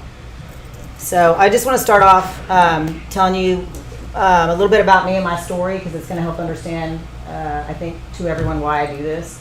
And so today we're just here to talk about establishing open and transparent communication. You can flip these for me. So a little bit about me and my background. I had a large mining operation in Buda, Texas, which I developed from a cattle ranch, and I managed it and sold it. I do expert witness and mining consulting. I do a lot of public relations and community engagement, which is my task here. I introduced some technology from Europe out in the Buda area when we had a real need to conserve groundwater, which I'll talk about that here in a little bit. I was up for the finalist of TCQ Environmental Excellence Awards with my rock quarry, so I learned a lot going through that process and a few other awards. I'm part of the National Sandstone and Gravel Association on community engagement and on market analysis, so I do a lot looking at the market we'll talk about today. And then I was recently a panel member with Representative Terry Wilson in TRAM and a few others in the Marble Falls area on the same topic, APOs. It's been a very hot topic the last probably 2 years. That's me, that's my quarry. Go ahead and skip because I don't think we have sound, right? Okay. Can you push that? It'll play with no sound. So this is my quarry. And you can see that I was blasting. This should be a live, if it'll run, video of a blast. It's not running, that's okay. Anyway, I was blasting and mining limestone next to a fairly affluent neighborhood, $500,000 to $1 million homes, and literally my cattle ranch bordered their entrance to their neighborhood. I was trying to show you a live blast to give you kind of a perspective of how big of a deal, my blasting was next to this neighborhood and the techniques we had to minimize our presence in the area. So with that being said, we had organized opposition to my operation, and I had to identify my stakeholders in the community. And it would include people just like everyone in this room. Other operators, my operation, neighborhoods, chamber, community leaders, and I will tell you that the war was on. It was organized, extremely controversial opposition, and I was taken aback from that because I thought I had 450 acres of land and I was only mining on about 150, so I had a large buffer. And I really didn't realize the impact of people like you in this room at the time. I was still operating under that mentality of it's my permit. I started out under a temporary permit, much like everyone does. And I applied for a bigger permit, and I thought I had all the rights and responsibilities to get those permits, which I did, but I didn't, in my opinion, now handle that the right way. So I'll be talking about some of that today. So given my background, my relationship, I do this a lot. I work for other cities in the state and operators or neighborhoods or whoever's, being impacted. I was tasked by Kerr County to facilitate communication between the stakeholders in the industry, being the APO operators or the concrete batch plants or whoever it might be, to identify best management practices that are available. Maybe they're required, maybe they're not. What's particular to the area and what can we do to identify and establish a community advisory council. And I say community advisory council because you have multiple operators, and I did too, but I created a quarry advisory council for my quarry and my stakeholders. This is more of a community initiative, and I think that'll be better fit for this area. So Lauren, talk a little bit about where we are. Kerr County in Texas in general, we're seeing a major increase in sand and gravel operations, just compared to first quarter 2020, 72.5 million metric tons. Just for Texas, Arizona, Utah, and Washington, that was the increase. And the bulk of the increase was in this area. And Texas in particular is hot. As you know, the development and the deposits where they are. So, my point is, I don't believe these operators are going away, and I don't think they should. And so I'll talk a little bit about that here in a minute. This is a map of all the operators in Texas. So you've got 239 crushed stone facilities and 261 sand and gravel facilities, and that's as the latest census. Bruce, can you increase the image of that? So Texas is a big market. I think if you hit that play button, For raw that's what I was materials. noticing. Okay. That's actually the slideshow play. Yeah, There you go. There you go, that's thanks. as big as it's gonna get. Okay. So you can see, and we talk about clustering, which is, 2 or more operators in the same area. If you look at it from this perspective, there's a lot of clustering going all around Texas. And the fact of the matter is the deposits are where they are. We used to be mining a lot more rural. Even my own operation outside of Buda, Texas, was pretty rural for the first 5 years of my career. And then the city in the neighborhood was super close. So these are just facts we can't dispute. So what is an APO? And I'm going to give my spin on it. Burl may talk about that here in a little bit. But, this is a new term. I can't remember how many years now, just a few. But APO became the big hot topic, aggregate production operations. And it has appeared to be a little bit deceiving because of, the legislation passed this and every operator had to register. And so we had a really skewed number at first because everybody registered at once. A lot of operators that had already been operating, a long time ago, but everybody signed up at once. And then anyone that wasn't aware they needed to signed up the next year and the next year, and it's been playing catch up. But it gave a false sense of we've got, hundreds of new quarries coming on. Well, they don't come on that fast, first of all. Most of them were already in existence and they just had to register because the permitting process, as you know, is not always quick. So we just want to give you a definition really of who needs to register So it's quarries, sand pits, gravel pits, or other aggregate operations. Basically, if you're disturbing the land and you're mining any mineral, you need to register two things. One, as an APO operator in Texas, and two, with the Mine Safety Health Administration. In the Mine Safety Health Administration, I kind of did a cross-check on what we have in this area. So here's the APOs that are currently registered in Kerr County. You can see, and most of them are present here today. And I will say that all of them have been super cooperative in taking my phone call, and most of them didn't even know who I was at the time, and so appreciate that.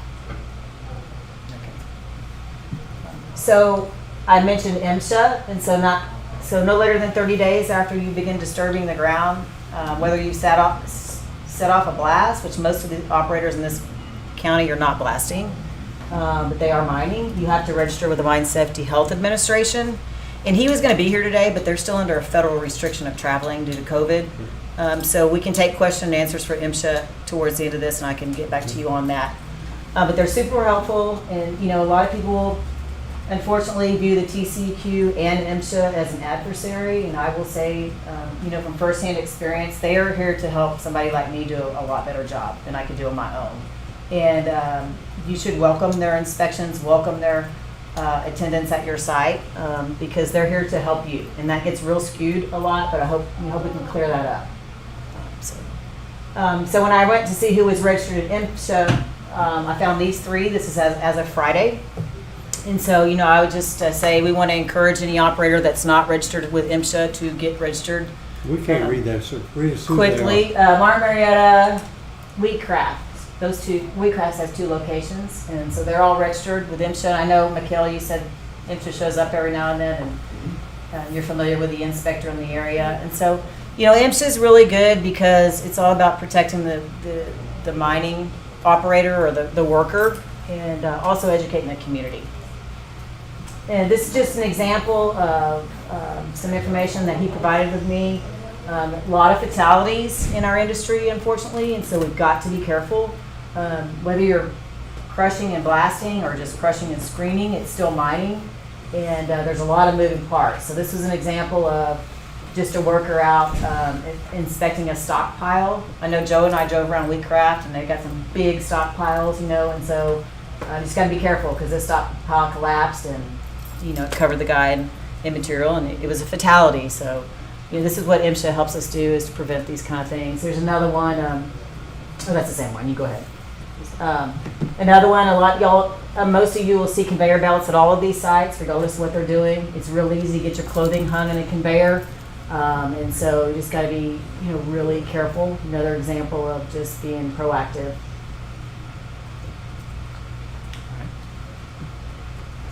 Trucks. We all know there's plenty of trucks on the road around these operators and around the community.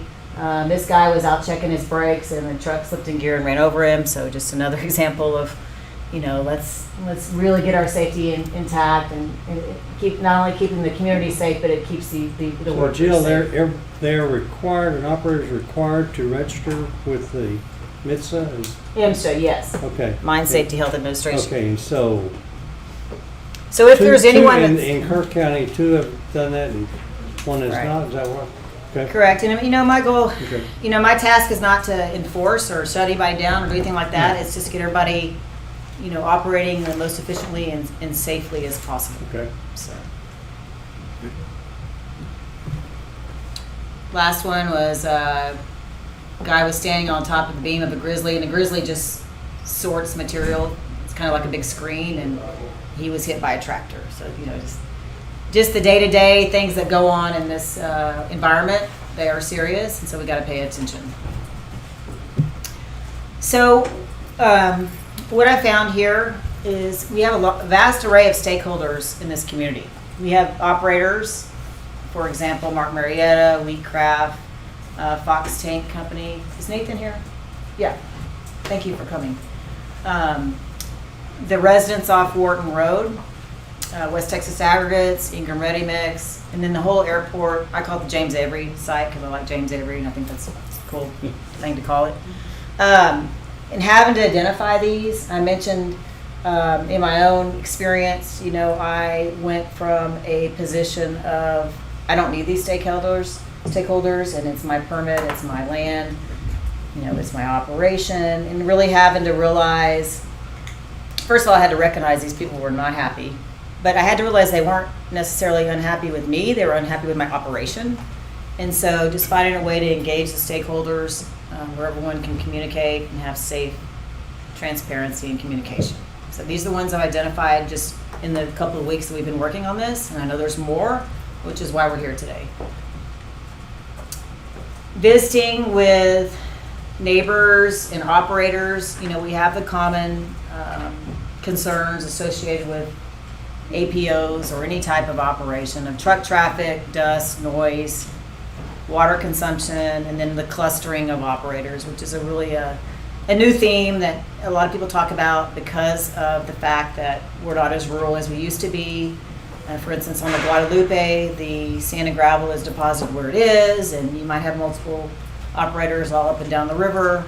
And so how do we deal with that? And how do we communicate what we're doing? So another, to me, a concern that's missing on those reclamation. Yes, that's always a concern. There is no reclamation law in Texas right now. So establishing something like a community advisory council gives a good agenda item for what are you going to do with your site when you're finished and how are you going to reclaim it. So that's a great point. So I just want to kind of give a little bit of update on who I've talked to. Wheatcraft, Joe gave me a great tour. This is just a picture of one of their safety awards they won with the Mine Safety Health Administration. They've got a great operation out there. It's been been around a while. It's a family-owned company, multi-generational, which that is very common. That's what mine was too before we sold out. And I think Wheatcraft is doing a really good job. They've got a water truck running, keeping the dust down, trying to keep the dust off the road. They've been more responsive to their neighbors' comments. But Joe's struggling because that water is evaporating about as fast as he can get it. And so they need some additional water just to keep the dust down. I think they've got a really good open dialogue now with your neighbor who actually lives on the site. And so that was refreshing to see, and Joe and Wheatcraft really did communicate to me a real open door policy. And it is truly family owned. There's a little grandson out there participating and learning at a very young age. So we had fun touring that site. Martin Marietta, gosh, Mikkel took me on a great tour to both sites. What I like to do about this operation, a lot of paving has been done and their trucks stay on the asphalt when they're getting loaded. That just keeps dust down. They planted trees along their sound berm. Plus it's vegetated. They're keeping their ag lease. And I think Wheatcraft is too. Part of it's mining, commercial, part of it's ag, and that affects property taxes, which we can talk about that, Jana. They've got a nice fuel containment center, so they're not having any sloppy fueling of trucks. They've saved a bunch of trees. And their challenges, though, and this is kind of an interesting situation, we'll talk about a little bit more, is they're only crushing at one of their locations. So they're hauling all the raw material to the crushing location. So all those trucks are on the road every day, going from one location to another. And if they weren't doing that, we were crushing at each location, we would take a bunch of trucks off the road. Is it 18,000 trucks a year? Is that a number that I recall? Is that from Martin Marietta? Yeah. That number I don't know. It just depends. Yeah, it's going to depend on the season and the production load. But it was a big number though, of having to go from one site to the other. So it is, and it was interesting because I just I came out blind. I didn't know anything about their operation and got educated pretty quickly with a thorough site tour. We looked at everything, and I said, "Why are you trucking all those raw materials down to that other site?" Because we're not allowed to crush here. Like that's a lot of trucks on the road, and I know truck traffic is an issue. So it's just kind of it's a give and take, So food for thought on that. Let's see. I spent a lot of time down on Morton Road. Go to that on the Martin Marietta. My recollection is that the reasons for air, particulate matter, and noise So Yep. can those be adequately addressed if they were allowed to crush at both sides? Yes, Is and actually, I'll show you a couple of BMPs here in a little while that address those specific issues, because it is tough. I mean, in my situation, I didn't have water, so I was hauling in groundwater. Well, I had 2 water trucks running in front of 2 schools and a church all day long, and that's just a lot of rounds per day. And so to get that water truck off the road, is important. So it's sort of a similar situation here, with the number of raw material trucks that could be eliminated. So I'll show you some BMPs on that I think could address it. Is Mike Russ there? Mike graciously hosted me at his house for a long time, and we walked the river, and we took pictures of everything. This is one picture from the river of the West Texas Aggregate stockpile of material. I do like the fact that you don't see a bunch of dust blowing. They're doing a good job keeping the dust down at West Texas Aggregates. I also, I'll come back to Wharton Road in a second. I also spent some time at the end of the cul-de-sac by Fox Tank, and I couldn't hear West Texas Aggregates, which made me feel really good, because sometimes, we are processing rock and sand and gravel. It's not quiet. So anytime you can abate noise, that is definitely a plus. Wharton Road is interesting because it's a lot of family that lives on that road. Some investments have been made for Airbnb or weekend retreats, because it is right on the river and it's beautiful. And so my goal here is for that to be able to continue, for West Texas Aggregates to be able to continue operating like they are and not be an eyesight sore or, just a thorn. I think that they can do a good job operating. I think one of the most common complaints I get, and I'll talk about it in a minute, is the backup alarms. And so if we can transition from the traditional beeping backup alarms that are super irritating to the white noise or the ones that quack like a duck, it is a lot less invasive. And I think that will go not just for one particular operator, any operator in this county. I think that would be helpful. I recall, I had that complaint a lot in my own quarry.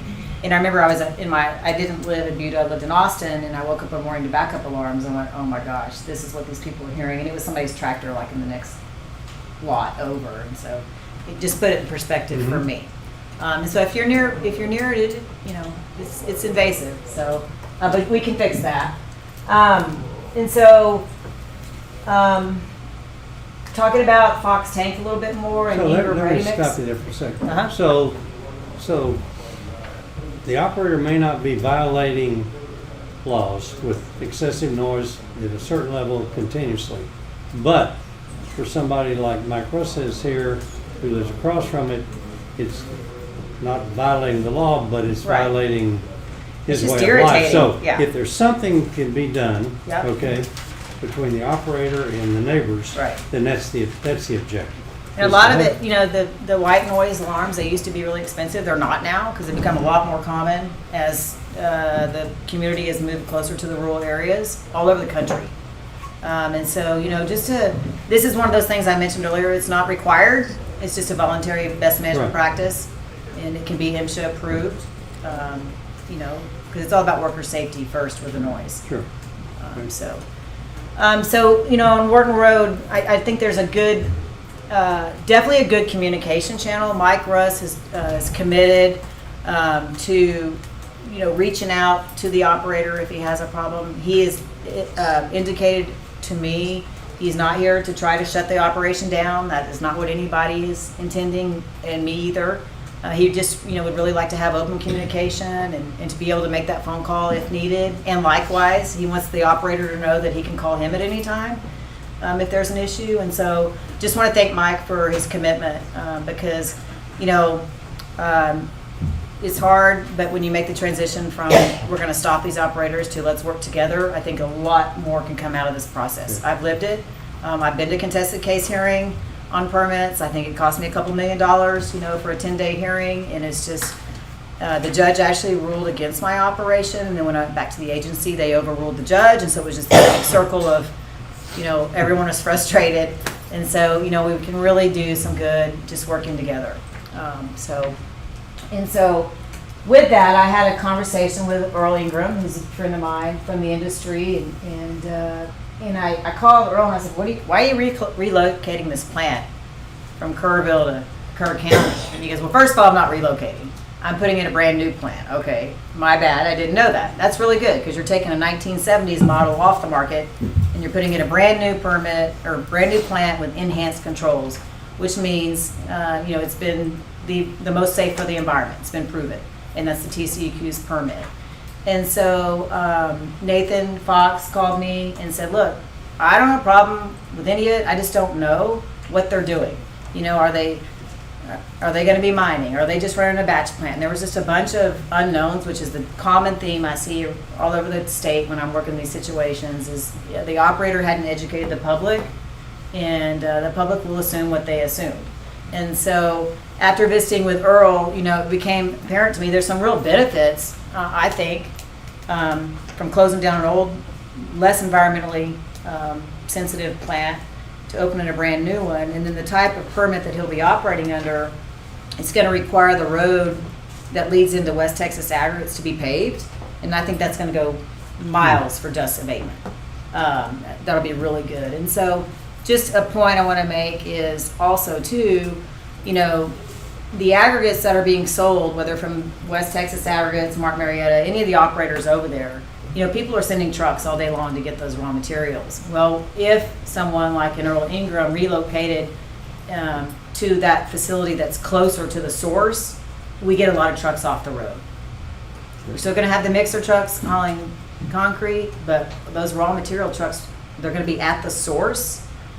Which is why most of us, we want to have our own operators in our own quarry, because it's just a lot of trucks on the road.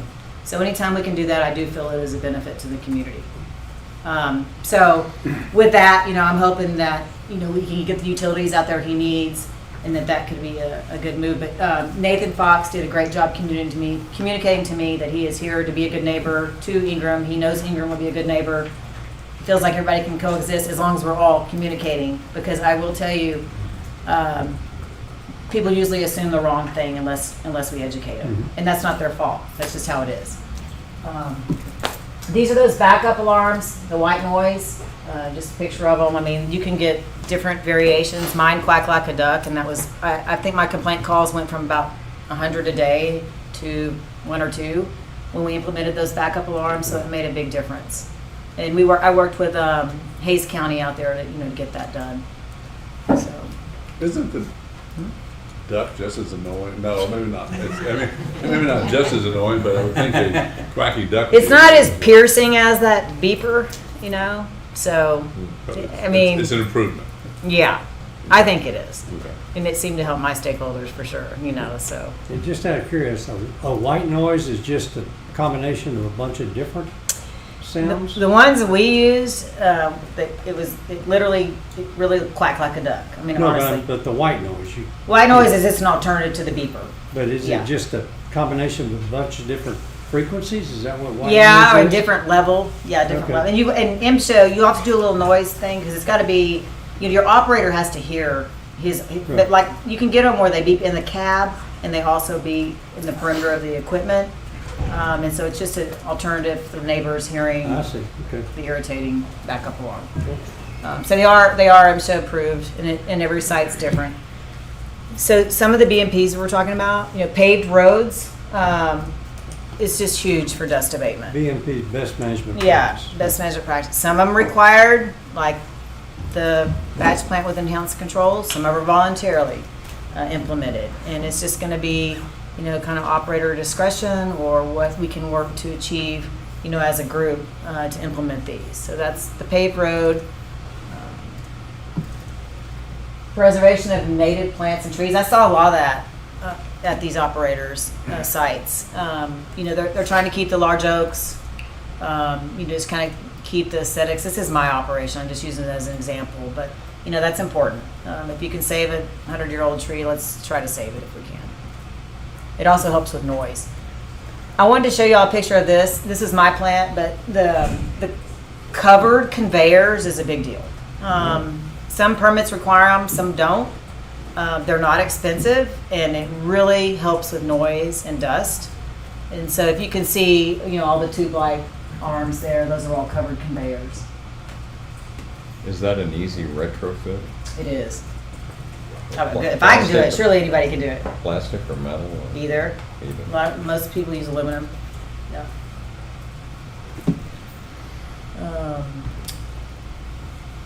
So there was a little bit of a legislative update this year. I know there was an APO interim committee that was created by Representative Wilson. And they had a couple bills up and just a lot of talk on APOs. And I mentioned Andy Murray was part of that, correct? Yeah, Right. I believe so, yes. The aggregate production operations, there seems to be, and there's not in this area, but a lot of cut stone operators that are just making the small cut stone blocks. They use a big saw and it's super dusty. Well, they have to be registered as an APO as well. And there's been a lot of controversy in Williamson County around those. And so the interim committee was created, and then there was a rider on Senate Bill 1 that passed that's going to implement and make accessible TCEQ's website for best management practices, and just kind of broadcast it more than it has been. I think that was a really good move in the right direction. I don't know really how it's going to come to fruition yet, but they're going to be establishing a board to kind of work with the TCEQ and see if we can get that message out. So it's not an enforcement or regulation to be enforced, it's for enhanced communication from TCEQ, is that? That's my what the understanding. objective is? Yes, and then they're going to do aerial observations at least twice a year, to make sure that these BMPs are being implemented. So that's two aerial pretty good. inspections of every site? We don't know yet. Okay. This is just the rider that came out of the bill that will be signed September 1st, and we'll go from there. Okay. Again, best management practices are talked about a lot these days, but we are seeing a lot of operators implement them, especially if they can get an environment like this where they're working with their neighbors and they can listen to people like Francis and Jana that have good input. They're not here to shut an operator down. Maybe they thought that in the past, but they've realized, just like I did, it's never too late. We can work together. My situation was really extreme compared to this. There was legislation written against my company. I had to organize people picketing, and it was just a super organized controversy. But I understand, their concerns and what they were seeing from the face of my operation, and how I really hadn't educated them enough on what I wasn't doing versus even what I was. And so I think that, one of the really tangible assets that comes out of this is just seeing the time and commitment from the neighbors that are here, plus the operators, and then just working together as humans, and getting out of the big corporation. Martin Marietta's done a good job of that. Martin Marietta is giant, but they still feel, one-on-one. You can get that open door policy, which is good. So I appreciate that. So at this point, I want to turn it over to Burl Thatcher, who's Assistant Director of the Air Permitting of Texas Commission on Environmental Quality. Followed Burl for years, have been super impressed with her commitment to the agency and to the community. I've done field trips where Burl and her team came out, and it's just a great experience. It's not what everybody perceives as agency. It's someone extremely professional and expertise in her area. And so when I asked her if she could come today, I really appreciate the fact that her time allowed. So I will turn over to Burl now, and then we can do a Q&A, or however y'all want to finish up. Cheat machines. I teach you, man. Need one more guy to do that.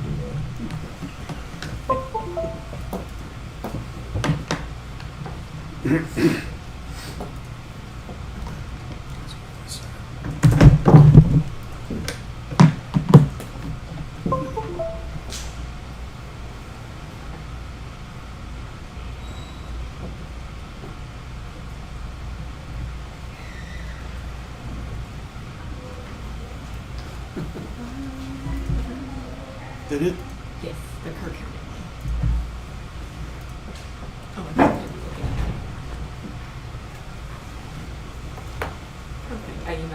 myself too in case you didn't.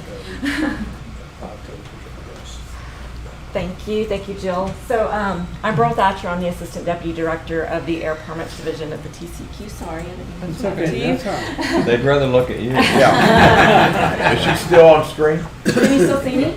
No. No. Yeah, you're not in my way. Okay. Yeah.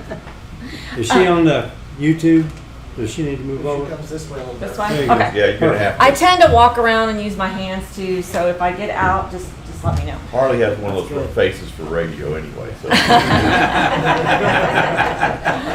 Well, thanks for having me. Like Jill said, she called me a few weeks ago and let me know what y'all were going to be doing today, and thought it would be helpful to kind of go over the aspects from the regulatory side of the TCEQ.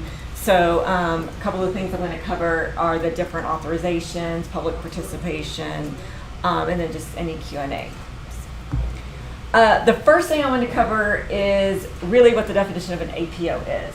So I'll back up a little bit. I've been at the agency for almost 20 years in air permitting. Most of that time, I was the manager of the mechanical coding section for 3 years, which is when I really got inducted, I guess, into the aggregate world with rock crushers, concrete batch plants, hot mix asphalt plants, and that sort of thing.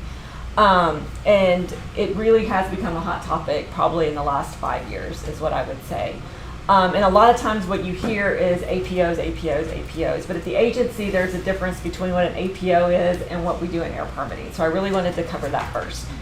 So an aggregate production operation is actually defined as aggregates being removed or extracted from the ground. So Jill did touch on that a little bit, but that is what an APO is. It's really the removing of something from the ground, whatever that may be. APOs are regulated by the Texas Water Code, and that was put in there back during the 83rd session. It was like in 2011 or 2013. I can't remember what session exactly. Is when the surveying came in where they were required to actually come in and register. So like Jill said, it seemed like we were inundated with a bunch of crushers or quarries at the exact same time, but in reality, they were just doing what the law required them to do, which was register themselves. They had to fill out a survey saying where they were, how much they were extracting, and that sort of thing. So those are regulated under the Texas Water Code. They're required to register annually, so it wasn't just a one-time thing. It was also, you initially registered, and you basically have to kind of renew your registration, just like our cars. We have to renew every year. It's no different for an APO. And that's done through our Office of Registration, our registration division. So that's completely separate from air permits. So when you're thinking APOs, that's going to be your quarries. That's actually going to be the hole in the ground where stuff's coming out. That's the APO as defined by the TCEQ. Now I know, again, when you go downtown at the Capitol, every place calls APOs. It's kind of just that all-encompassing umbrella of aggregate. But at the TCEQ, it's defined differently. You can go to the next one. So rock crushers and concrete batch plants, those are facilities, and I say facilities in quotations, that may be located at an APO.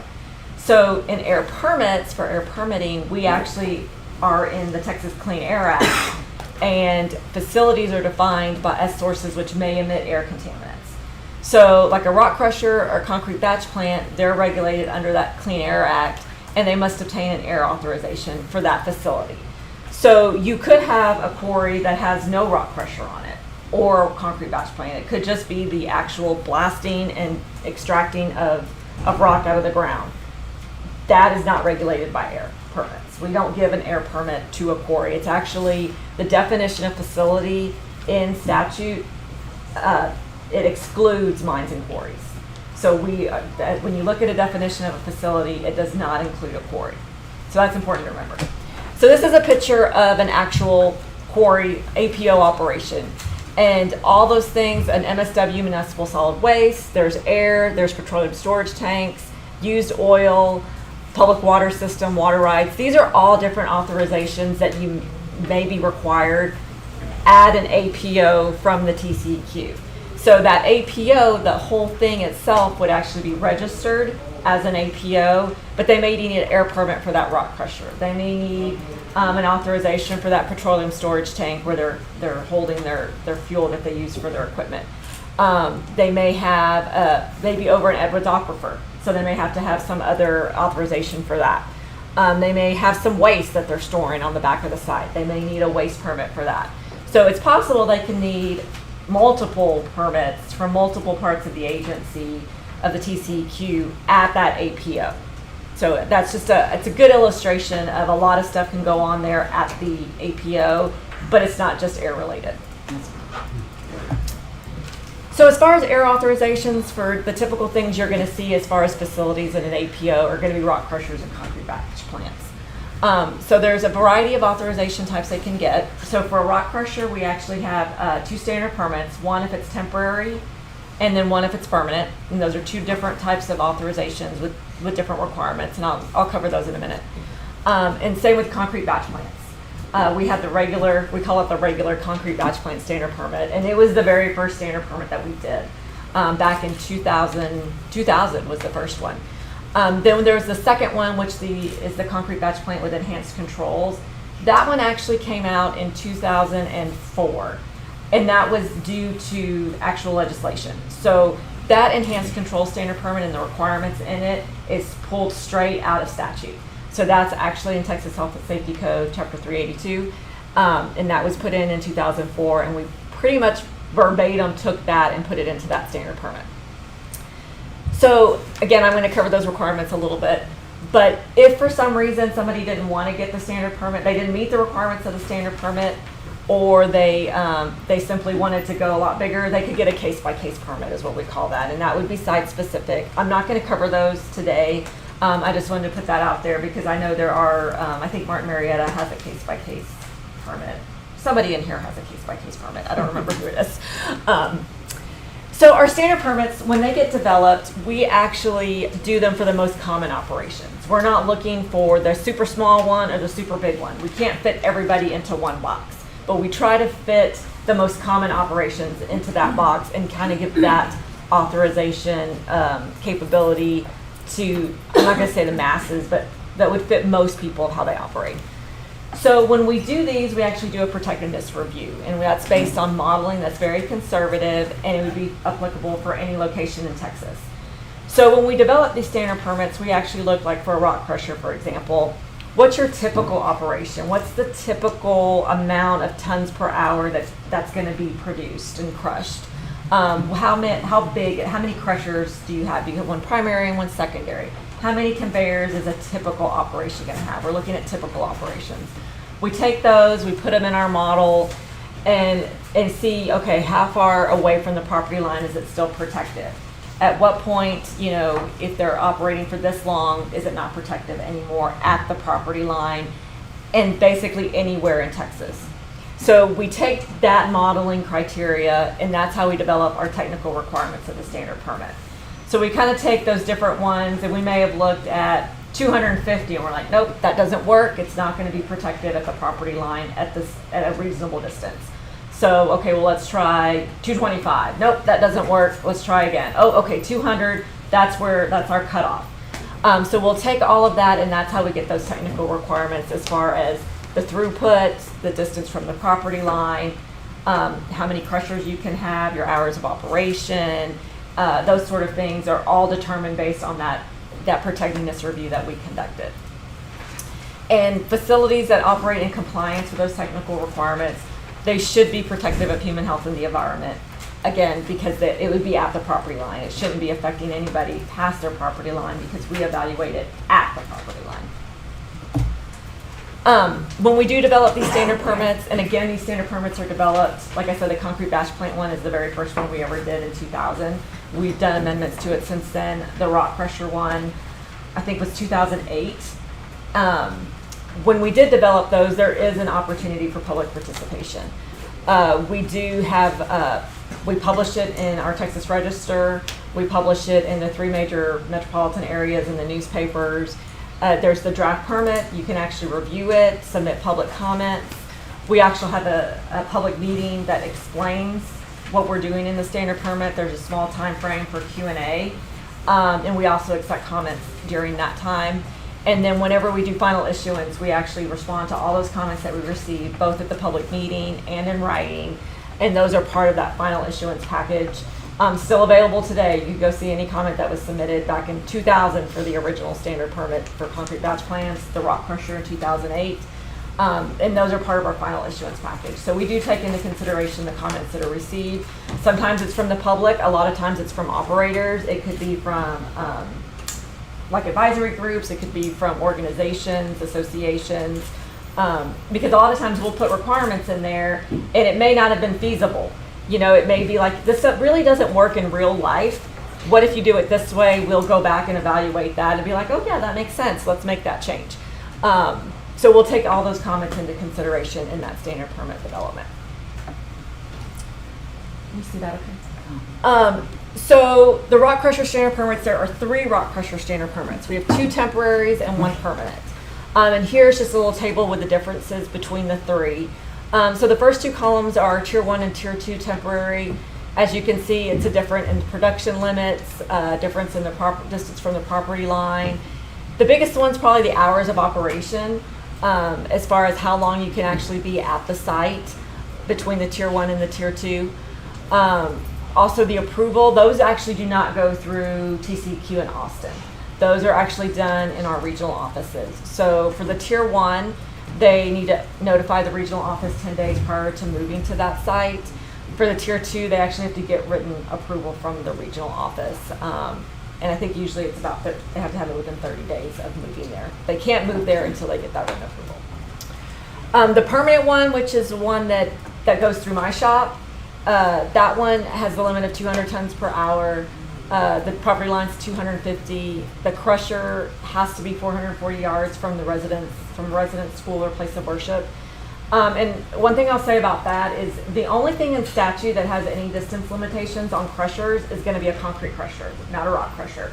So anything that you look at in the Texas Health and Safety Code, it's going to be referring to concrete crushers when it comes to a distance limitation. But we decided that we would apply that to rock crushers because the rock crusher standard permit is for rock and concrete crushers. So because the concrete crusher would have to be 440 feet, or 440 yards, we decided when we developed that standard permit that all crushers had to do it. Whether you're a rock or concrete crusher, if you're going to get this permanent rock crusher standard permit, rock crusher, concrete, you have to be 440 yards away from the residence. And then that one has the 2,640 hours and a rolling 12-month period is that limitation. That is reviewed and approved by the Air Permits Division at the TCEQ.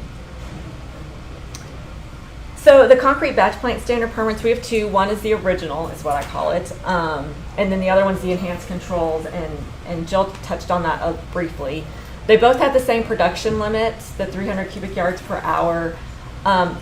They have 2 different distance limitations. Both of them, the bag house from the stack is 100 feet from the property line, but the buffer for all the other equipment, so all the stationary equipment, the stockpiles, any vehicles, that's 50 for the regular, the original, and 100 with enhanced controls. So basically that means that all the stockpiles have to be 100 feet from the property line. The vehicles have to be driving, the roads for those have to be 100 feet from the property line. Other restrictions for the original, the paved roads only required for permanent plants. The original concrete batch plant, it applies to temporary, permanent, specialty plants. Those are all in that first column of that first concrete batch plant. But permanent plants are the only ones who have to pave their roads. We wouldn't require that for a temporary. Both of them have to control their dust emissions through watering or dust suppressants. For the other one, the first one, if you can't meet those buffer distances, there's other dust suppressing fences and borders that would be required. For the enhanced control, you really wouldn't have those usually for a temporary because you are required to pave all of your roads, all of your parking lots, and all of your vehicle areas. So it's not just the entrance road and the road going in. It's going to be wherever you park your vehicles for the night, that has to be paved. Any place that they're driving, those are going to have to be paved. So that, of course, is going to control your dust a lot more. The other one with this one is if the area is not subject to zoning, then the bag house has to be 440 yards away from a residence, a school, or a place of worship. And again, that's also in statute. All of those requirements are in statute. So there's a variety of public participation for because it's 5 standard permits. when people apply for them. So again, this is not during that standard permit development process I described at the beginning. This is for each individual registration. So for the concrete batch plant standard permit, that one has notice. There is a possibility for a public meeting if one's requested and there's enough significant interest, or if we get a request from a representative or a senator, then we would definitely have a meeting. There is a contested case hearing opportunity.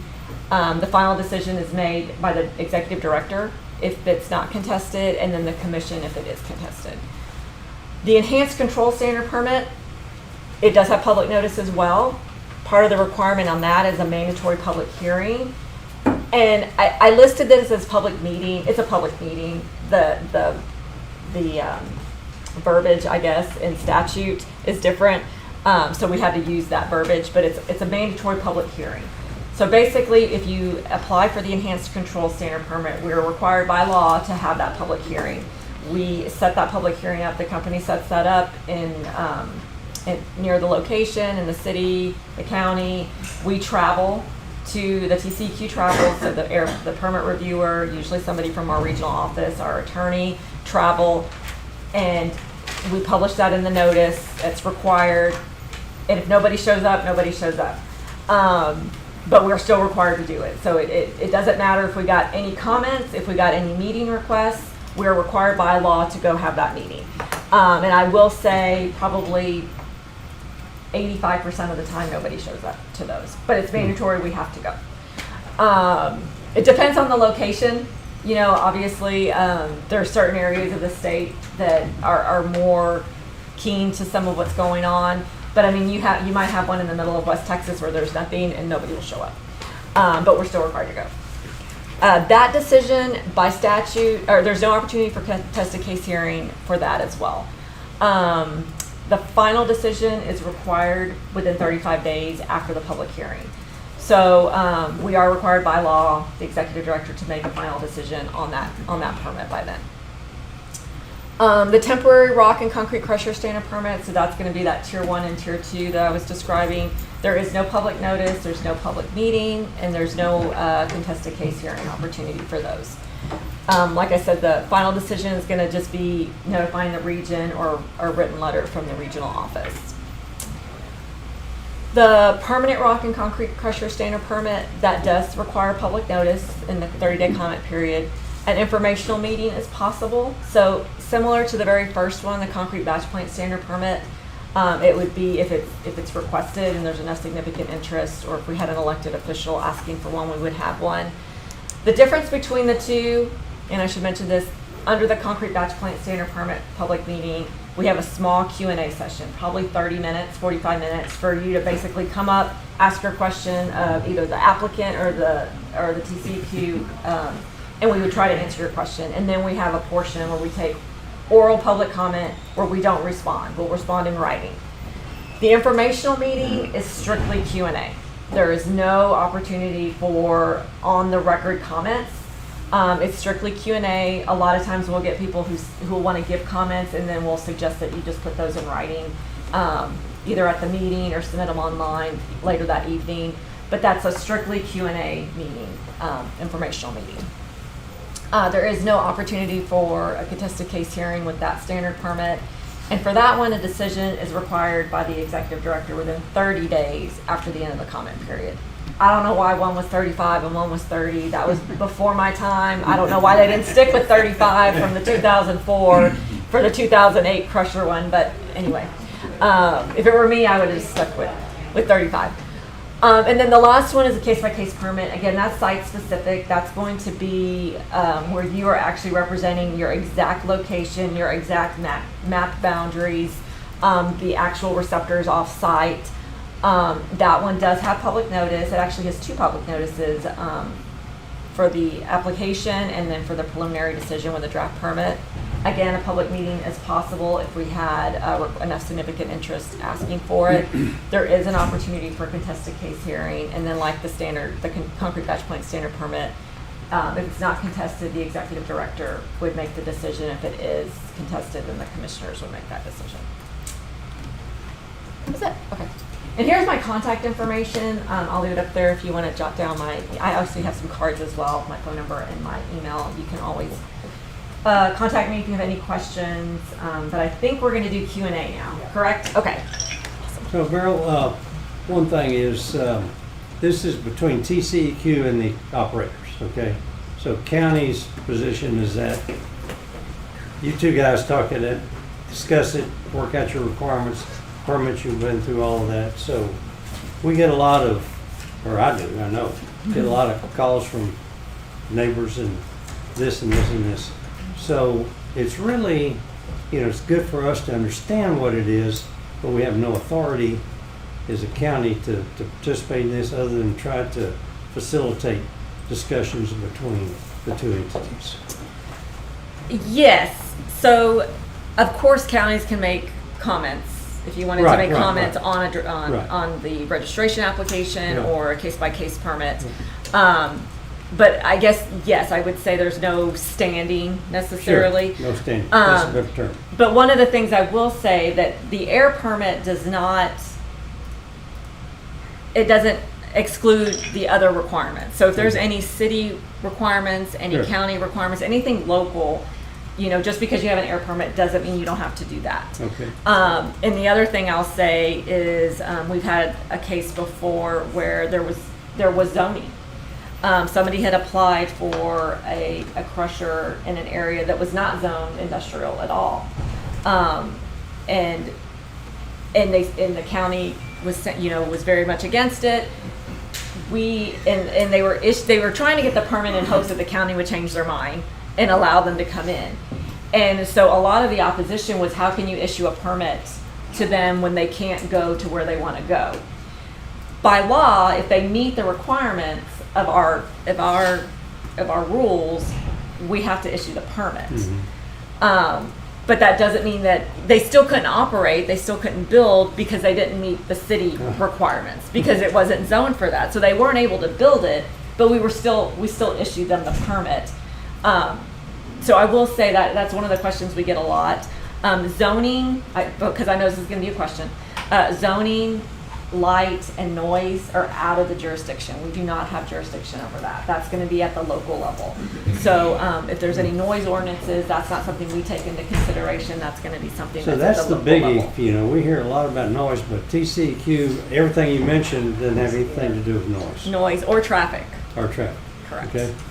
That's all local. So therefore, those two issues could be facilitated between the operators and the public in a forum like, where we could try and facilitate some common ground between noise and traffic and et cetera. Yes. Okay, Let me add too that what she was saying is right, because my operation was in the Dripping Springs, Texas ETJ. Come on up where people can see. I had gone and met with Dripping Springs to see if I needed a site development permit to build my road. And at the time it was deemed no. I got my permit from TCEQ, and that decision at Dripping Springs was reversed, and I did need a site development permit, and TCEQ shut my entire operation down. So what she said is super valid. I mean, because I hadn't satisfied my local municipality law, I couldn't run that air permit, even though I had it. And so literally I was shut down for 30 days, I think, until we got it resolved. Okay. So.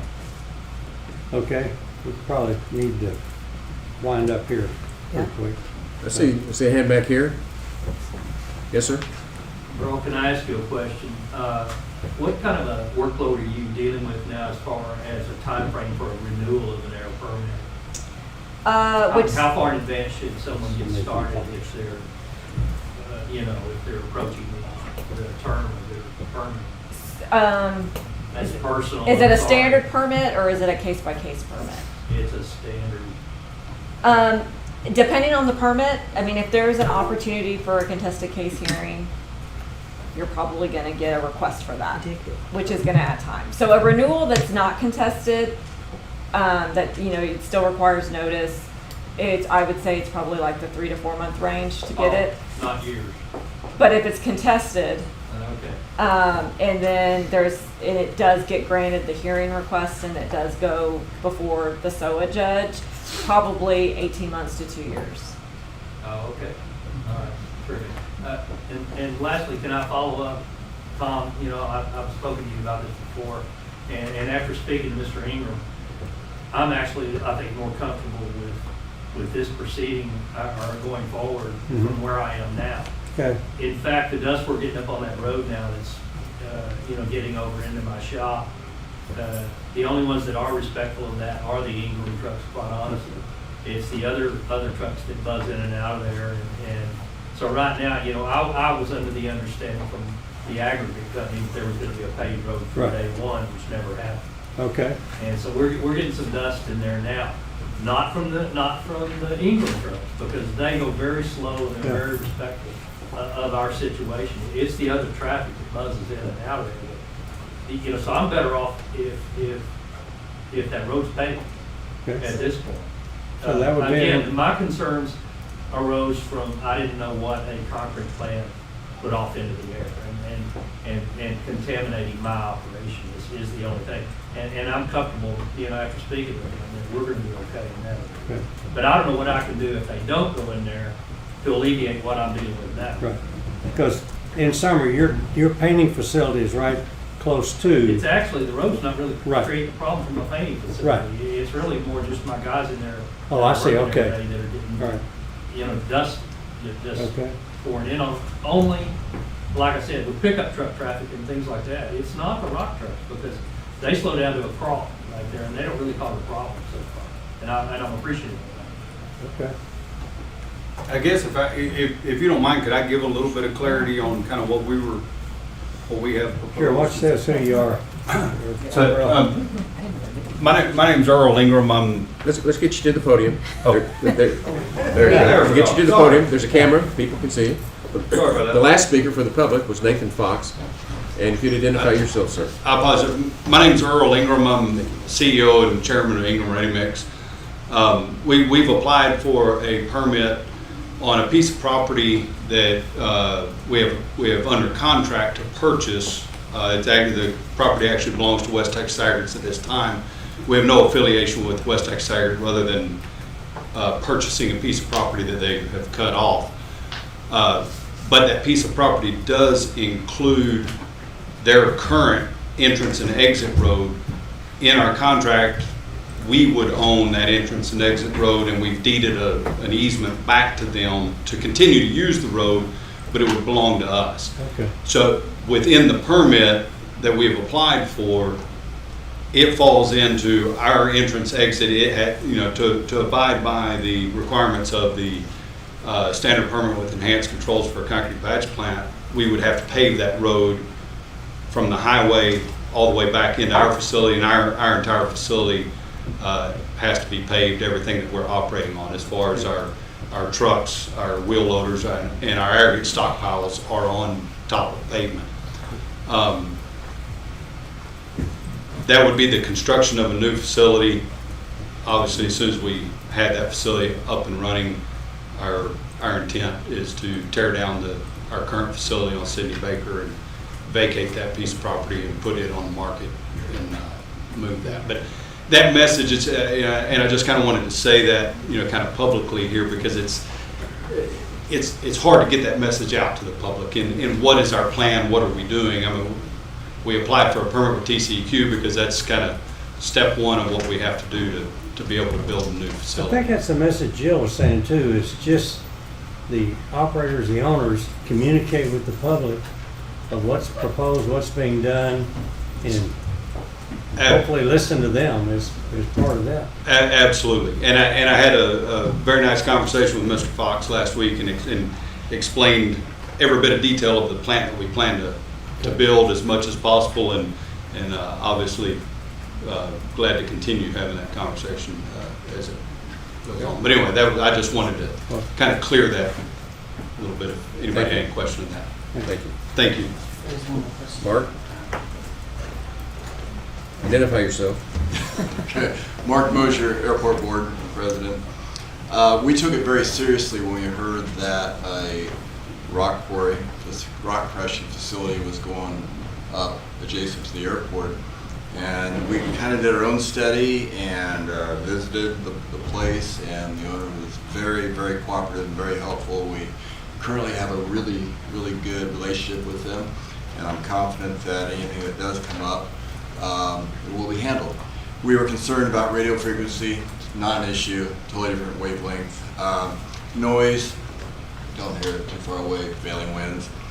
Lighting, we did several flights within members of our board, some other people at night, especially during the winter hours, late evening, early morning. It's not 24 hours yet, and lights are shielded, so I'm not concerned about that. Lighting can be a really big deal around airports for safety, for incident approaches at night.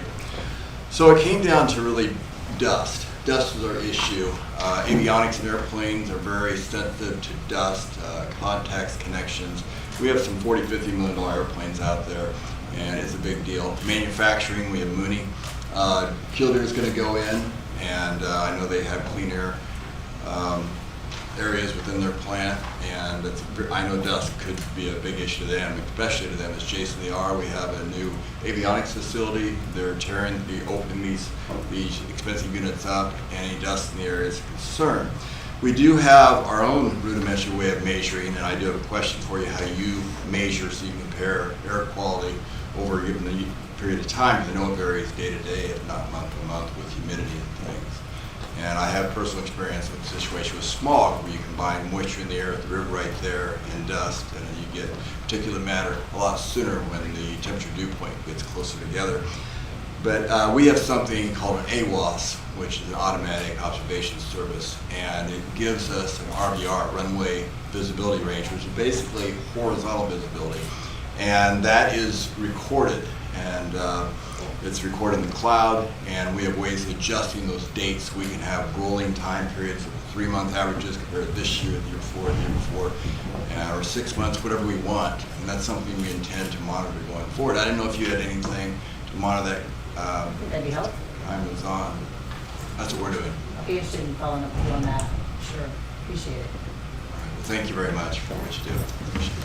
Thank you, Mark. Any other questions? Yes, sir? Yes, sir.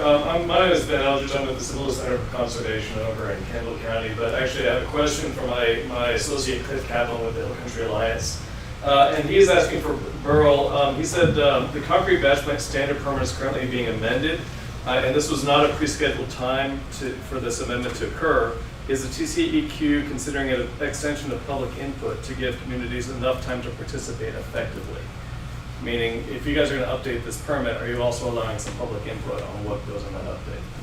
There is a public comment period, yes, Okay. that's currently open. Okay. And then my personal question, so my daughter actually goes to the Hill Country Montessori School. There's been a lot of comment about the Vulcan plant that's going in nearby. A lot of people showed up at that comment period, and I know you said like 85% of the time nobody shows up, but a lot of people showed up at that one. They were pretty upset. They're concerned about the kids at the schools. Some of the neighborhood next door, they were concerned. There's definitely a sense that they're not really heard, and maybe that's because you say, oh, their concerns are not relevant or they're not backed by science. I'm just kind of curious what your thoughts are about that. So the 85% was the one where we're required to have the hearing. So a lot of times, because normally if you get questions or if people ask you, we'd like to have a public meeting, and if we have significant public interest, then we're going to hold the meeting, and people ask for the meeting, so they're going to attend the meeting. For the enhanced control, by statute, we're required to have that public hearing. So we are required to hold the hearing whether anybody asks for it or not. So there are times that we'll go to those meetings, nobody asked for it, so they're not looking for a meeting, so they don't show up. So that was the one I was talking about, where a lot of times we don't have anybody come to those, but we're required to have them. On the other ones though, and I know Vulcan, but I can't think of which one you're talking about. We do take into consideration, we hear the comments. Again, there's a lot of things outside of our jurisdiction. A lot of the comments that we get are truck traffic and noise and light, which we can't do anything about that. That's not in our jurisdiction. And I know, and I really do sympathize with the public when we tell them, that's outside our jurisdiction, that's outside our jurisdiction. I can't speak to that because there's nothing in our permits for that. So I know a lot of times it feels like we're not hearing, but it's really just that that's not in our purview. Now, again, there's other things that come that we do get comments on, but if they meet the requirements of the standard permit or the, our laws and that sort of thing, we're required to issue them because they're meeting those requirements. So, now I'm not saying we've never not changed a permit due to public comment, because we have. There's some times where, the applicant might decide to make some adjustments due to the public interest that's in their permit. They're not required to do that necessarily, but sometimes we've had companies do that. And the other thing I'd like to speak to what, I don't remember who asked, but, or who said, the one thing that I always tell people when I became a manager back in 2017 of this section, and I would go speak to the trade associations, the one thing I always told people was the first time your neighbors find out about you should not be when you publish your notice in the newspaper. So true. I said, you need to go out there before you even submit your application. It's not like you don't decide one day, you know what, I think I'm going to have a rock crusher here. Let me just go send out an application. Yeah. No, there's a lot of homework and things that you do as operators to know where you're going to go, does it make sense, and there's a lot that goes into it. And so I've always told people, the operators is go to a homeowners association meeting, go to your chamber of commerce, go talk to your elected officials. Meet the people who are going to be your neighbors and let them know what you're going to be doing. Because like Jill said, a lot of it, they just don't know. They don't know what's going on. And then, somebody says, well, did you hear what's going on? No, I didn't. Oh my goodness.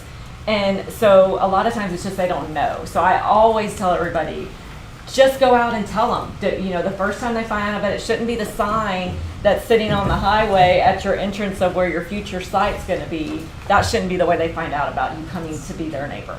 And some companies are great about it, and some companies not so much. I do have one quick point Sure. that most people don't know about. Our airspace looks like an oblong wedding cake that's upside down. Okay. So Center Point Village is under it, West Texas is under it, Marietta is under it. It's required by the FAA to file an air study. It doesn't take very long. We're happy to help you do this, but it is required. I don't know what happens if you don't file it. I'm sure they'll find a way to find you and find you. Just knowing you're talking about permits, that's one that's required. By the FAA? By the FAA. And if you're wondering what it looks like for our area, you get it on our website. We now have it on our website. Okay. And that would be like an additional thing depending on where you're located, Exactly. It's all in about addition to your location. air permit and other permits that you might need at the For site, right? example, Commissioners, the 30 Tree development is not under, it's barely Right. outside of the Center Point Village is very much under. Okay. Well, I'd just like to say in closing, that's a great point. This is the first one I've seen this close to the airport. And so that additional information, after meeting with all the operators, no one has the intent to, make this area worse, with particulate matter or dust. That is not their intent that I have found. They've all been very cooperative.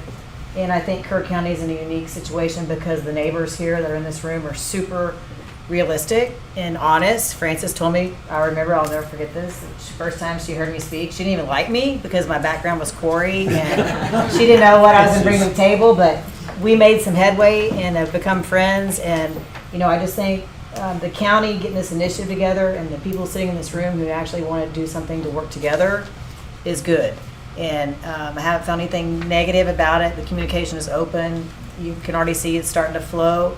And y'all have the opportunity to establish a community advisory council, and these operators have committed. They've all told me they would sit on it. I think that is just huge, like Burl said. And I made the mistake of the first time people found out about my operation. It was that big white poster board with my permit, and man, did it ever backfire.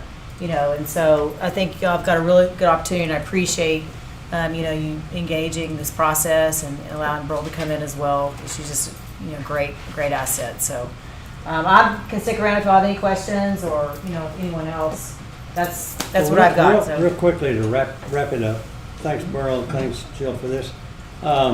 I think the idea of the community advisory council is still really valid. Okay, and the reason being is because Burl mentioned the fact TCEQ does nothing, doesn't address noise, truck traffic, or lights. Okay, those are three big things that come up here where a forum like the council could really help communicate. And the fourth thing is, when somebody like Ingram Ready Mix is coming in, that could be a forum by with which to come in and say, we plan on doing this. It'd be a way to let the community know rather than going to, Rotary Club to announce it, okay? Right. So I think those three things are good. So we'll visit with the advisory council with a recommendation at a future time, but anyway. I just have one question. Sure. What's the next step? This has been very helpful, very helpful. We've done a lot of steps in the last couple of weeks. I mean, we've covered a big amount of ground, and I really do thank Jana and Francis for getting me up to speed as soon as possible so I could hit the ground running here. The next step is I'll make my recommendation after visiting with the community and the stakeholders who I think should sit on that council and who should chair it, and just you've got a good forum here, and I'm impressed that the attitudes have changed. Even Mike said, I just want to communicate. I don't think anybody here wants to stop it, and I think y'all can be a template for other areas because, like I said in my presentation, these operators are not going to go away, and they don't need to. They can be good neighbors. They can communicate. Everybody can get along. So the next step would just be, following up, and then any feedback from today, I'll be happy to take a look at that and address it. And, what am I missing? The airport thing could be great because it's just another measure of air quality.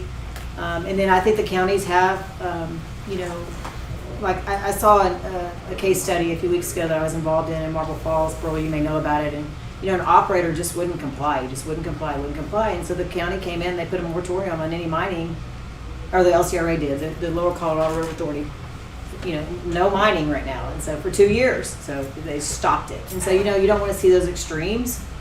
And it could all have been prevented if people just work together and visit. So, Very good. Thank you. I appreciate your time. I apologize for this Marathon Monday, but we're going to adjourn the APO workshop, and let's take about a 10-minute break, come back at 12:30, and we'll try to finish up the budget workshop. And just to let everybody know, I have court at 1:30, so I'm leaving at 1:30. So with that, we'll stand in recess.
Court comes to order.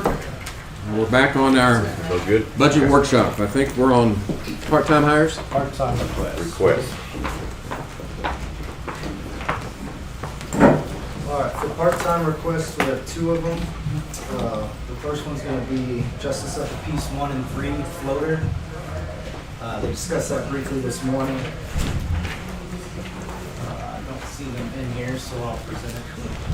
Well, I mean, I think that one We've makes already sense. pretty much discussed. We discussed that one earlier. I think that one makes sense. I You good mean, with that? yeah. Okay, just for the court's recommendation, they're gonna request a grade 15, 28 hours a week. FICA and retirement added to it, it comes in at slightly less than 30,000. Okay. The next one up will be the 216 District Attorney. And I see she's here if you have any questions. She's requesting a part-time investigator. I believe 28 hours a week, comes in about 37,300 with roll-ups, about 46,000 after retirement FICA. And on that one, Yes. two questions I have, Lucy. One, why do you, well, not why, I guess justify it from a workload standpoint or a reason for it, or is there a realignment? First part, the second part is, how does this compare to the 198? Okay. I have not, first of all, I have not compared their numbers to our numbers. I think if you'll recall, about 3 budget workshops back, I had mentioned that I needed another investigator that we. Might want to get on the camera, Lucy. Oh, yeah, sorry. You don't understand. And about 3 budget workshops back, I had mentioned that I'd be requesting another investigator. However, because last budget, it was made pretty clear, or at least I understood pretty clearly, that the Commissioners Court was asking us to cut our budgets. I thought I'm just going to do without, but it's gotten to the point that it's almost impossible to keep up with. Mark is here. I asked him to come in case he could answer some questions for you. We part of the reason, of course, COVID has caused a huge backlog for us. We didn't have court for a whole year, no trials for a year. And we really weren't having a whole lot of contested matters during Zoom court, during COVID.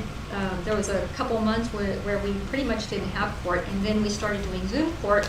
But most of the matters we were handling were not contested. We were trying to move some cases, mostly agreed matters is what we were doing, and a few things that we could take up with just a few witnesses. So that has caused a backlog. Also, Gillespie caseload is increasing quite a bit with the wineries and the tourism over there. Our caseload has increased drastically in Gillespie County. Right now we have 1,600 cases pending with 2 prosecutors and 1 investigator. And I did the math. The investigator, of course, helps prosecutors with getting their cases ready for trial, as well as contested hearings. And right now, we have 1,664 cases pending. That means that divided by 3 prosecutors, that's 555 cases. I can't carry a full caseload, so I carry about half of that. So if you divide that out, that's 624 cases per prosecutor, and I carry about 138. 138 is what the public defender study found was a reasonable amount. And I mention that because that means prosecutors need more help from the investigator, but we only have 1 investigator. And Mark handles every single case that comes into our office. And he doesn't just take it in and pass it on to the prosecutor. His responsibility is to look at the case. He has to read every case, make sure we have everything that's needed in that case, that we have all the videos. And just as an investigator, he can look at a case and see what else might be needed. For example, he might look at a case and see that law enforcement didn't get any surveillance videos from a bank or a store, or look for them. So he has to make that decision to request something like that. He also helps us as we're getting ready for trial or a hearing, or when the prosecutor goes to review the case to present it to grand jury. We see things that we want in addition to what he's already requested. So he's having to do that for all the cases. The prosecutors don't have to handle all 1,664 cases, but Mark does. I could go on and on about all his duties. I can give you his job description, but when he was on vacation not that long ago, Candace Flores, my office manager, handled all his email and anything that absolutely could not wait for Mark to come back, she handled. And Candace and I had expressed some concern that Mark was having a hard time keeping up with all his duties. And she came to me and said, I realize why. She said, for every email that I responded to from Mark's emails, he got 5 more. And I just could not keep up with it. It's just too much for one person to do. So we have regular staff meetings. We've tried to reassign some duties to kind of lighten his load. But we've done as much of that as we can do, and we just can't do any more. There's not anybody else to share some of his responsibilities. I can tell you, I never go to trial without Mark. Sometimes he's up at the office Sunday evening helping me get ready for trial. One evening he contacted me and said, okay, I'm about to sit down and have dinner and have a cocktail, so do you need me? Because, once I have a drink, I'm not going to be able to leave my house anymore. So I don't go to trial without Mark's help in the courtroom and outside of the courtroom, and neither do the other prosecutors. He helps us with grand jury. He goes to grand jury presentations. I think you convinced me. Okay. So I'm asking for somebody part-time. I'm asking for somebody part-time. I think that would really help, and I've discussed it with Mark, and I think that would be of huge help to him. Okay. Any other questions? Good. No. Good presentation of Thank you. requirements and needs. Thank you. We'll get back to work then. Thanks. Okay. I do have one question. For James. He asked her how this compared to 198. Do you know that? Pardon me? Do you know how it compares to 198 as far as a position like that? How many investigators does the 198 have? Do you know? They have one. Just one. But the county attorney's office in Gillespie County has 1.5. And the same That's for our fine. prosecutors. And like I said, the biggest problem is Gillespie County. Okay. Right. Thank you. How many does the county have? Me? 0. I have none. I would love one. I would love to have a part-time one, but I have not made that request. And I wanted to kind of wait out this first year after the public defender's office has come to see how that shifts our workload. And so we'll see. It may be next year. I'm not going to make that request this year. It would be helpful, but I'm going to wait and see how that works. Okay. Thank you. You're welcome. And just for comparison, we have 2 assistants, and I think county attorney there has 3. So, it's all just, everybody kind of does their office a little different. Miller doesn't have any investigators, which has an extra prosecutor. I don't have an extra prosecutor, but I'd like at least a part-time investigator.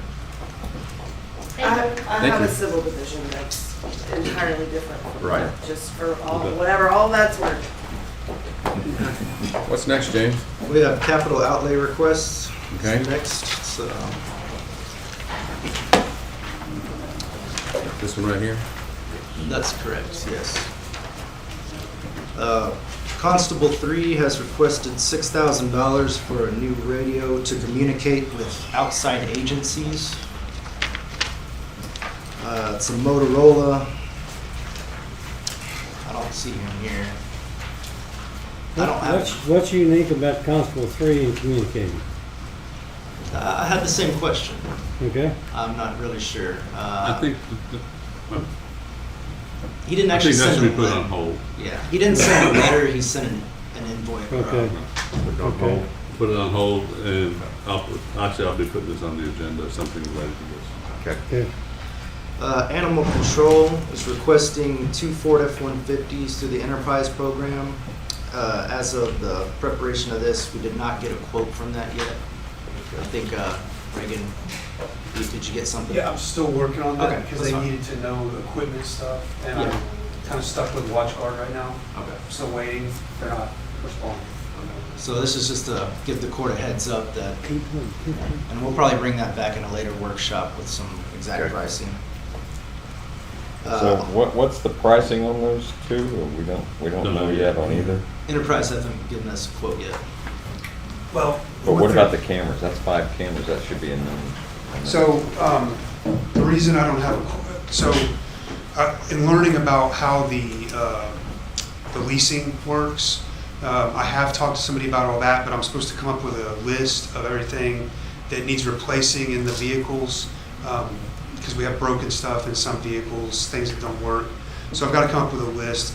I've gone back and forth with, I've played phone tag for about 3 weeks with WatchGuard, and I haven't been able to actually find out exactly what I need, because I don't need the same, I need basically the same system the sheriff has in his cars. I just don't need the wireless transmitter, and I need to make sure that the system that I'm getting and everything that I need is what I actually order.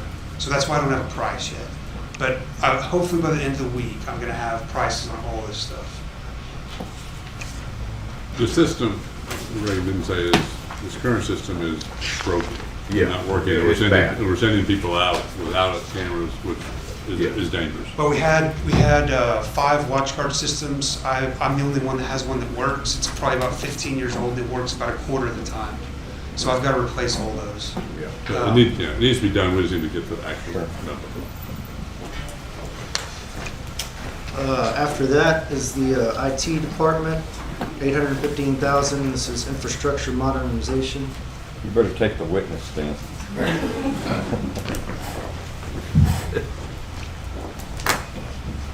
This is kind of broken into 2 parts, one of which is recommendations from RX Technologies for modernization of our infrastructure, and which includes servers. Okay, this will put some things in the cloud if we go that route. And remember, once you go there, you can't come back.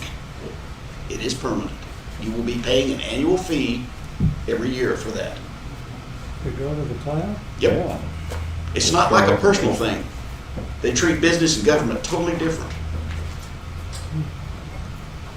You can't recover from the cloud and put it on a server or something? In some cases, yes. What you can do is you make a backup copy and you have a backup copy to go to. But what I'm saying that once you go to the cloud, you're going to be continually paying them to have your stuff there. Certainly. So, You can terminate the use of the cloud. right. So I don't understand. But let's say that, and you correct anything I say here, Bruce, let's say that you have stuff you're putting in the cloud and you're going to terminate the contract. You better have all that backed up. Yeah, okay. So now you're back to the original, You where can't our retrieve servers it. are. Right. You can't retrieve it from the cloud? Well, you can retrieve it, but it costs you money. Where are you gonna put it? And where are you going to put it? Yeah, I'm just discussing the things you put in the cloud, you can retrieve it. No, no, Yeah, sure. it's not the data. Okay, Oh, yeah, it's there to be accessible to more than one party. That's the point of the cloud. I got you. But that would put our, But Bruce, I'm confused between cloud and security. okay, Okay, you said RX, is it RX? Is Correct. that the name? So RX is recommending a bunch of stuff, but doesn't have anything to do with the cloud? Or it does? it does. It's kind of a hybrid setup. Some of it's here. Let me back up. Okay. What's 830? You've got it all the way down to $10 estimate.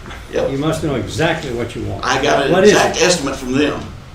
What is it that they're? What that is hardware that would be here, and it's additional layers of security.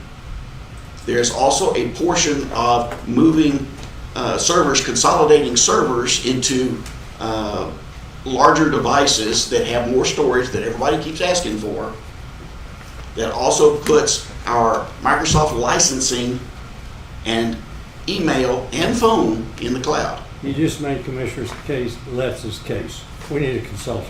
That's where I got it from. That's where this came from. This came from RX Technology, Yeah, not well, me. Yeah, I understand, but that's just for security purposes. No, all- that's everything. That's operational. If part of it, if the, like we were talking about earlier, if anything that should be public access or subject Yeah. to open records request, that stuff can be stored in the cloud Yeah. without fear of compromise.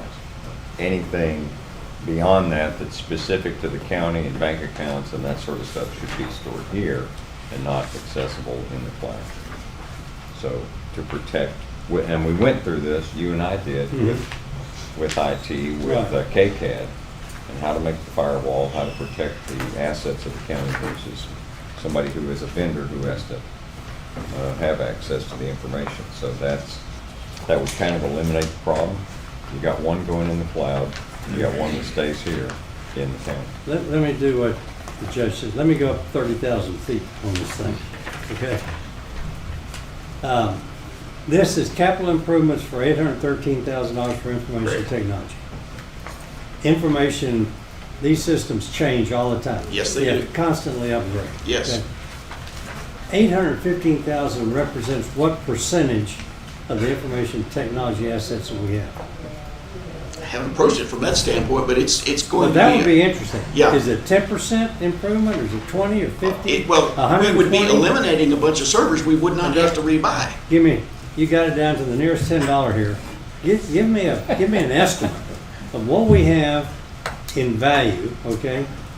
New stuff, but new purchase, and then what this represents, you got to upgrade 10% of all your assets, or 20, or what is it?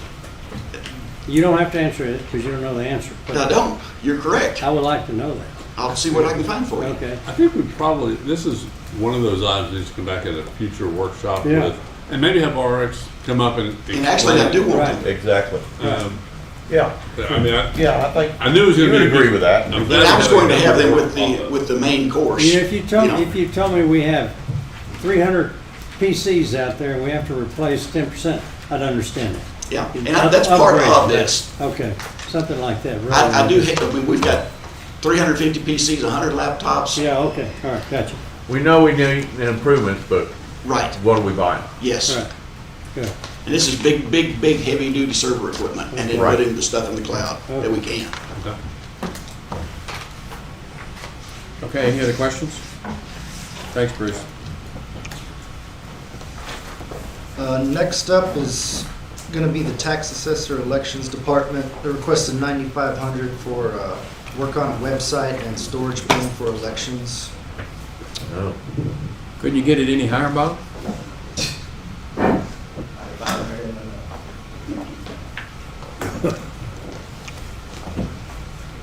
Two-prong here, gentlemen. First, storage is more secure for storage of election materials when they are at the polling places. They are at early voting mainly, because we're needing lock cabinets with dual locks, metal for protection.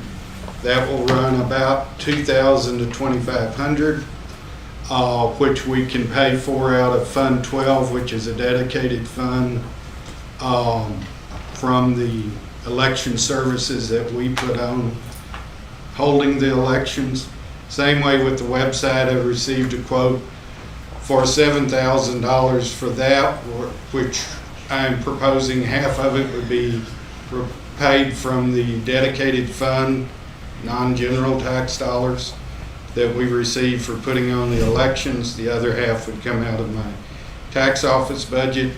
The need for a new website is several. With all due respect to IT, between Bruce and myself, we've put as much duct tape and baling wire on our website that we can and still be legal with what's required from the postings. Trying to find something on the county website whether I'm paying taxes or looking up an election precinct or a map, you have to go to A to B to C to get to that. Commissioner Harris knows the answer to this, but do you know where you go to find the map of the election precincts for Kerr County? You go to your website, the commissioner's website. We're also going to have to come in to meet certain requirements that our friends in Austin passed 2 years ago, as far as this will be a link to another website with KCID that anybody can look up tax rates, worksheets, what have you. We're having to put more and more information on the website for early voting and numbers and who voted, as well as we will need to have it where they can translate anything on the election site. So this is all, I'm not asking for the Cadillac, gentlemen. I'm trying to, and I'm willing to run off a used Chevrolet, but I can't run off the used Chevrolet I'm running off of now. My question is broader. I'm not opposed to it. I guess my question comes down the road on maintenance down the road and upkeep and all of that. I think that, well, I won't say all of this. I think we need a complete new county website. And I see the IT department not agreeing with that. Many departments already have their own websites. I think the sheriff has his own, don't you? It goes back to ours. It's part of yours. Well, I guess is your intent to go out and do your own website, and if so, then how do you go about updating information and working with it, which I presume IT is doing right now? IT is helping Nadine or myself when we're having to put it on, but it's very, very cumbersome to get the information fresh. So why I'm proposing to go out would be one where it's more user friendly, that I can get it on there within the time frame, whether it's the tax rates, because now I have to send it to Bruce. Bruce gets it on there. And whether it's the tax rates or who voted early in the city of Kerrville election on April 29th. I guess, where I'm going is, by doing this, are we going to end up creating a lot of mini IT departments? Because now, you're going to be given, you being, the state's going to give tax assessors new rules every 2 years. That's going to all have to get put into a website. So this is going to be reoccurring costs that's going to come certainly every couple of years, probably every year, maybe even more than that. And is this going to create down the road almost more work by having you either go to IT, who's not familiar with the website, or for you to have your own website person? You very possibly could, Commissioner. As opposed to us looking to overhaul the whole doggone website for all the. And that would be fine, but as I said, I've put about as much duct tape and nylon wire as I can right now and keep us out of trouble. My preference would be to have one website, and maybe we need to hire a website person only, because we have a lot of information. To have one website, but I have no idea what the cost of that is or how long it will take. I don't either, but I've gone to other county websites and I'm going, oh my gosh, this is Taj Mahal compared to ours. I don't think we'd have to reinvent the wheel. We could almost copy somebody else, but I'm not that guy. But we need to get somebody that is and look at this and say, look at ours, look at another county or see what we like, and say, where do we go? It's like building if you do, girl, and I don't disagree with you on that, it's like building a home. You can have something that's a Taj Mahal, or you can have a shack. Okay, so I'm just trying to figure out. We need to improve. Yes. Long term, how we go. I understand your need, and I agree we need to fix it. I'm just not sure if it makes better sense to go down a road where different departments are going to have their own little mini IT departments down the road, which is where that's gonna go, or to go with a one central IP. And I'm not certain on that. I'm not certain either. If you have a user-friendly website and a couple of people in the department that are administrators that can update information overnight, and the link to that is through the main webpage for the county, then you don't have to have IT departments for that. Our IT department can oversee it. If you're an administrator on your own website, you log in, you change it, Yeah. and it's a link. You go to the main page for the county and you click on whatever it is, Precinct 3. You're the and it takes it administrator. there.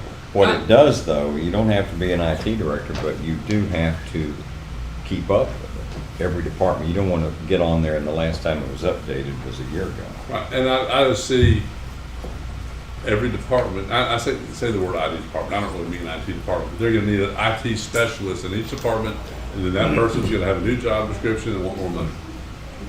Bottom line, and I'm trying to keep from, and I can see every department wanting it, and I'm not saying they don't need it, maybe that's the way to go.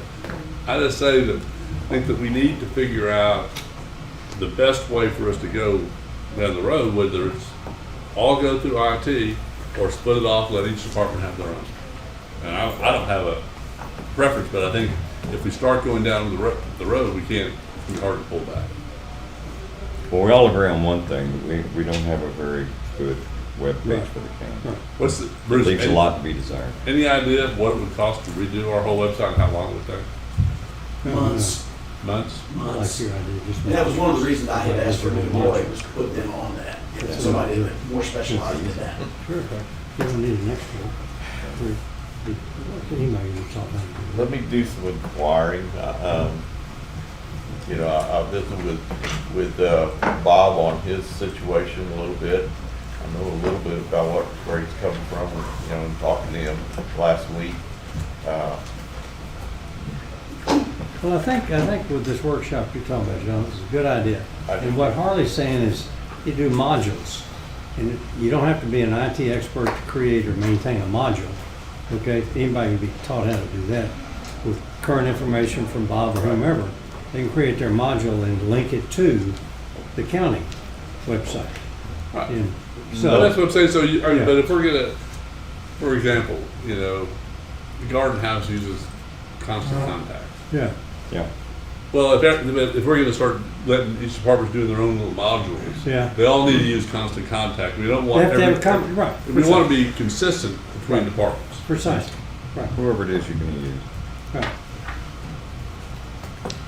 Mark? I'd like to make a suggestion. It's kind of something Don said. He's looking at the county like the website. What I've seen done in some of the private equity groups I work with, with new websites, they find one they like in their same entity. For you, it'd be county, find that and design it. Get 2 or 3 quotes. Yeah, they've already done it Maybe I'll once. still template something you like. I agree. Because usually, what I've seen is that website designer will get permission from that county if they can use that design in case it has a type of patent on it. And if they can change it enough to make it okay, and they can get a lot less money. We already have a lot of the previous framework done. Okay. Thank you, gentlemen. Thanks, Bob. Next up is the Sheriff's Department. This is the Enterprise Vehicle Replacement Schedule. This number includes the second-year payment on the vehicles purchased this year and also the first-year payment on the replacement vehicles scheduled for next year. Any questions? How many vehicles? I think it was what we did, 11, and then I think, 17? Yep. 17 next year. 11 the second. Yeah, we've already been through that. Yeah, this is already kind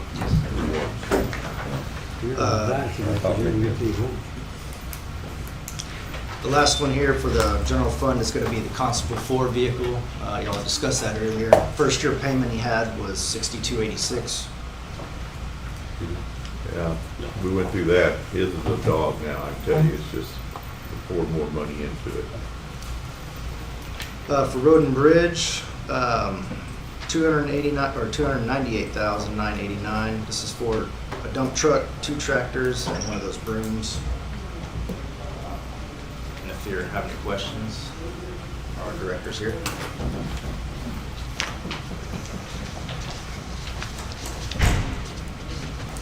Any questions? Not on that, I have a question about the FEMA road repairs. I hope I can answer some of this. I didn't bring that information, but Well, just I'll do the very best I can do. Just tell us what we're looking at there. Is that As our far as part? the type of repairs? No, is that our portion? Is that what you're, with the $830,000? Yeah, that's what it'd be. I mean, I don't think we know anything about whether FEMA will pay any, a nickel of it. That's if we have to pay for all of it. Right. Yes. Yeah, Right. Okay. And then we would get reimbursed, so I want to make No. sure. And these roads, again, FEMA may not reimburse us for this. That's what I'm Right. saying. Right. If we don't, this is the expense. Right. Yeah. this is primarily Ranchero Road. Yes, most of the other roads that are on that list, we should be able to take care of and be able to do traffic control. It's just Ranchero is Yeah, high way volume. too difficult. Plus you also have all the pavement markings and stuff for Nimitz School. There is just so many things involved on Ranchero Road. So if we had some money left over, I think we would all, at least at Road and Bridge and probably engineering, agree that that section of Shepherd Reese should be the next one. But most of the other roads are very controllable for us, are really in very rural settings. This is really more of a placeholder right now until we Exactly. hear it's a worst case.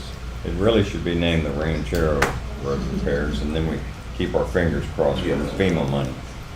And I think what the hope is too on Charlie's plan on that is, Ranchero already has a hot mix asphalt on it, and a lot of it is the average daily traffic count and the density as far as close proximity for homes and the amount of traffic. When the last time that they did the pavement on that road, they did the hot mix asphalt.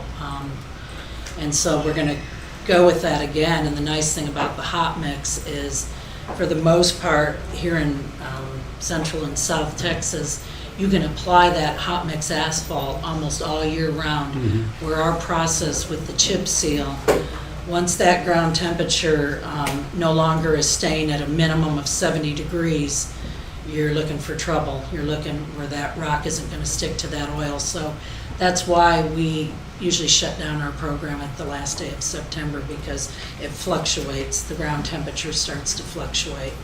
So that is one good thing, if I could pick out a good thing about it being Ranchero Road that already has a hot mix asphalt surface, is that is something that could be applied this fall if we were ready to do that and get that road fixed. So. And we have a goal, I mean, a target date? Well, I think what Charlie has discussed is that if the court approved that funding for it, that we could really actually start during this budget year to try to go out for bid, just to know, where we're at, if we knew that the court was going to actually fund that. And then try to, as soon as October, once the budget has gone into place, go forward with that and try to at least get Ranchero done and out of the way. But a lot of that just it depends on the court and us knowing that funding has been secured in that line item. So The question of fixing Ranchero Road has been around for a long time. This freeze only made it more obvious to people that were willing to put up with it up until now, so it obviously needs to be fixed. Sooner the better. Yes. It'll only get worse. Well, anything that if we were to do something, I don't have the staff to cover what it would take to do it, but let's say we did, and we did it late in the year, and we finally had it ready to shoot in like mid-October, November, and we were gonna shoot a chip seal, you'd have to wait till the following spring, summer to actually put that surface on it. It can't be done in now. It doesn't No. make sense. Yeah, right. And y'all going all the way to what, Colcott? Calcott, yes, sir. from Highway 16 Yeah, south to Calcott. That's a lot. Plenty. I think it's 2.5 miles. Okay, thank you. Thank you. The last thing on this list is something that was already discussed when the airport produced their budget, and that is the 3 projects out there, the $180,000 for the taxiway, $300,000 for the master plan, and $350,000 for the crosswind runway repair.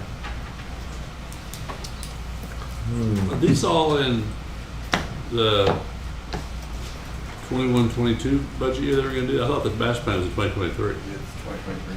So these are, Mark, can you get up and give us the years of when these projects would actually take place? Do my best. The 2023 will be when the master plan is initiated, but it's controlled by the FAA and whoever we end up using to help us develop that. Usually it takes about 3 years to probably be done in 2025. Okay. And we use the example of the last one that started in 2008 and wasn't done, I think, 2011. What about the taxiway? When would y'all like to do that? I think that's, well, I like to do it now. I mean, that's the taxiway and the crosswind runway. You know, that's mainly what we're looking at. Are they going to start this year or 2022? I think we have it targeted for next year. Almost certainly do. Which is The taxiway and the main runway will be next year. That's at 10% money. So, in the next question, is there any money, are there funds allocated for capital items at the airport that are not going to be used for the items they're designated for? No, we're spending all of our money on the brakeman. All of it. And this is our part? Yes. It's our part? And we'll take anything additional. So these, Half So the city would also have this much? Half of that is yours. Yeah, this is the total cost of Okay. this. The total- so we'd be- City will. That's what I thought. Yeah, thank you. I mean, that master plan was 300,000. We talked about it in the joint. Yeah, well, there's last two week. things. There's 2 things with that, the joint. What we really, I mean, I don't know how clear Jim was on the master plan. We're preparing for that in advance. Okay, that'll be down the road. But what we really want now is to go to request for quote for a land use study. It won't be near that much. I understand the city has a current a consultant they're using, and I just found out that consultant has an aviation division, which is mainly one lady, but she's done 15 airports very similar to ours, if not bigger and busier than ours. And we're going down that road because it may be a whole lot less money to get just a land use study. We may end up using the same entity for master plan because selfishly, I don't want to use Garber again. I want something that's more custom to us. I mean, I've been all over that master plan, and I've seen there are hangars built on top of sewers and main water lines. And they did a satellite photo and templated us. There's an FAA template you can do that with. I understand that. I understand that completely. You build this and then you want to add on here and Right. you got hodgepodge stuff, but that 300,000. That's master plan. Yeah, Okay, and that's that- required. But, yeah, but by the land use, I It was wouldn't be that equating much. it to that, and We I don't know. oh, gosh. We don't know. We just want to find out. Right. We don't know. It could be 20,000. We Well, don't know. that's more in the ballpark. I was. We want to thinking. find out. That's this meantime. I just want to find out, and I don't want to. And we're getting a lot of pressure now. We've had more pressure in the last 6 months than in the previous 6 years of people who are interested in doing something out there. And we're landlocked. We have very limited land. I'm eyeballing all the land outside the fence, and I just don't want to make a mistake. I mean, I can point out some mistakes that have been made. I wish I could have a redo on them. But I want to have a look down the road, and there are experts. I talked to one that really opened my eyes. There are experts that really have seen other airports do this successfully, that have much more experience than I do. Mark, my question is on the taxiway and the crosswind runway. Will they be completed in 2022 budget year? Yes. So the amount you really need is probably 300,000 for us to commit to. Yeah. So the master plan comes out and that's for next year. Yeah. So 300,000, that right? Yeah. I think that's a good number, and it's actually a little bit over. Or It maybe is, over a little bit. I think it's gonna be a little over. With your help, you've been very helpful in that. I mean, from your I connections. think I would be in favor of budgeting 300,000 next budget year for airport capital items. Let's see, if you take the 180 and the 350, that's 530. So half of that is ours. That's 250. Is 265. 265 for taxiway and cross Yeah. and runway. And it gives us 265. So 300. 35,000 With for 275? 35,000 for master plan is not going to do it. The last master plan cost more than that. We're not gonna be doing the master plan I in understand. 22. Huh? The master plan will be in the following year. I'm talking about the middle item here of 300,000. That's a master plan, right? So the last master plan we did, the Garber did, I forgot what the cost of that was. Do you remember? Or you know? I don't remember. That wasn't on the It was more than 35,000. It was a lot more No, than that. but the master plan is gonna come in, we can do next budget year. That's why I'm taking it off now. Yeah. It's a 2023 at the start. So the only things that we're doing next budget year would be the taxiway All and we're, the all we're cross. doing, If you, if that's okay, if that's the schedule, that, I'm fine with that. And all they asked for the other day was to prepare an RFQ. right, if you give us, you're saying 265, you're saying 300. If we had 300, we came back and said, okay, we have an opportunity to land use study for No, wait. $30,000. Mark, you're off. 265 is half of the taxiway and the crosswind runway. Correct. That's 265. Jonathan is saying make it 300 capital improvements for the airport. And that's good if you take the master plan and move it out to subsequent year. That's okay. That's Well, what's good. the extra money for then? If they Rounds need- out the 300,000. If they need it for the land use study or some other project that may come along this year that we haven't seen yet, because if it's not, if we don't budget, Right. if someone comes in and says, hey, we want you to remodel the Brinkman hangar, or part of the Brinkman hangar, we don't have any money to do it. We have to say, sorry, we'll come back next year. So I want to start building a fund for them to be able to come to us during the year. We'd love to approve it. Right. We're not giving them the money to do it. We're just saying that they need money that they can that we can then in the future allocate for. Only for capital improvement. Only for capital improvement. Now, the money that Jim was talking about the other day, Mark, the $400,000 that he mentioned, that's for capital improvements? Both. He was For trying to capital tell you, improvements, we need and capital when you improvements say now. both, you mean what? I need capital improvements and the master plan. Okay. So, and that money's there now? 300,000 is At good. least, maybe four. Yeah. I That's don't- what Is there I'm now? thinking. That's what going I the was other way. saying. Oh, the $400,000 that we Jonathan, I have right think now in our operating budget, that's going to the Brinkman That's hangar. We're something we spending need it. more than 35. So it's earmarked, basically. Yeah, we are spending it. Deal with three, guys. Yeah. Talk me into that. You got $17 million asset out there that generates revenue. Mostly for your precinct. Yeah. That's where they all live. Okay, so. But that would have, whatever's put in it, that extra money being set aside has to be matched by So the here, city. here's If what they're we're willing. saying. Here's what we're saying. They go to, yeah. so Tax, you're right. taxiway, crosswind, runway, crosswind, runway, or is that 265,000? Something to put in the fund for the airport for capital improvements to build on. If you take so another 135,000 will get you 400,000. Okay, 135,000 for capital improvements fund, not to be allocated until approved by city county. I'll be in favor of that, but I think we need to look at where we are in our budget. Okay, Yeah, all keep right. that. What's the placeholder? I'll go Okay. as far as three now, because if you look at that, the city matches that. That's extra 70 between the two of us. That's plenty over what Yeah. is needed. Exactly. Until we get to where we need to. I agree. Thank you. Okay. That is gonna What's be it. next, for the- James? It's gonna be it for the Capitol. Sheriff. That means the meeting Really? should be over by now. I think there is this may be a brief stopping point. I do not see us finishing the action items today, and I think it's late, and I know you have to be in report in 15 minutes, Judge? She's already packed up. I would recommend that we draw a line to where we are and move everything either to next Monday or to the next budget workshop. A bunch of the items, I think the next workshop is the 30th. It is 30.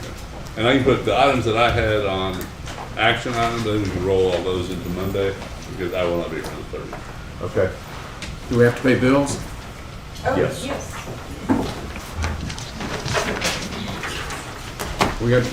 I'm brain dead. We're all there. Looking at you, Tanya. Wondering if there was. Invoices for today's approval, $21,706.20. I move for approval. Second, third. So, any discussion? Those in favor, raise your hand. Unanimous. Budget amendments? There are not any. Late bills? There are not any. Auditor reports? There are not any. Thank you. Monthly reports? No. Court orders? Yes. There are court orders, but I wasn't here, so I didn't review them. Yeah, and I haven't had a chance yet. Okay. We'll just put those off. Put them off. Okay, anything else that we need to cover? Marathon Monday is over. We are adjourned. See you in a few minutes. No, your Monday's not over.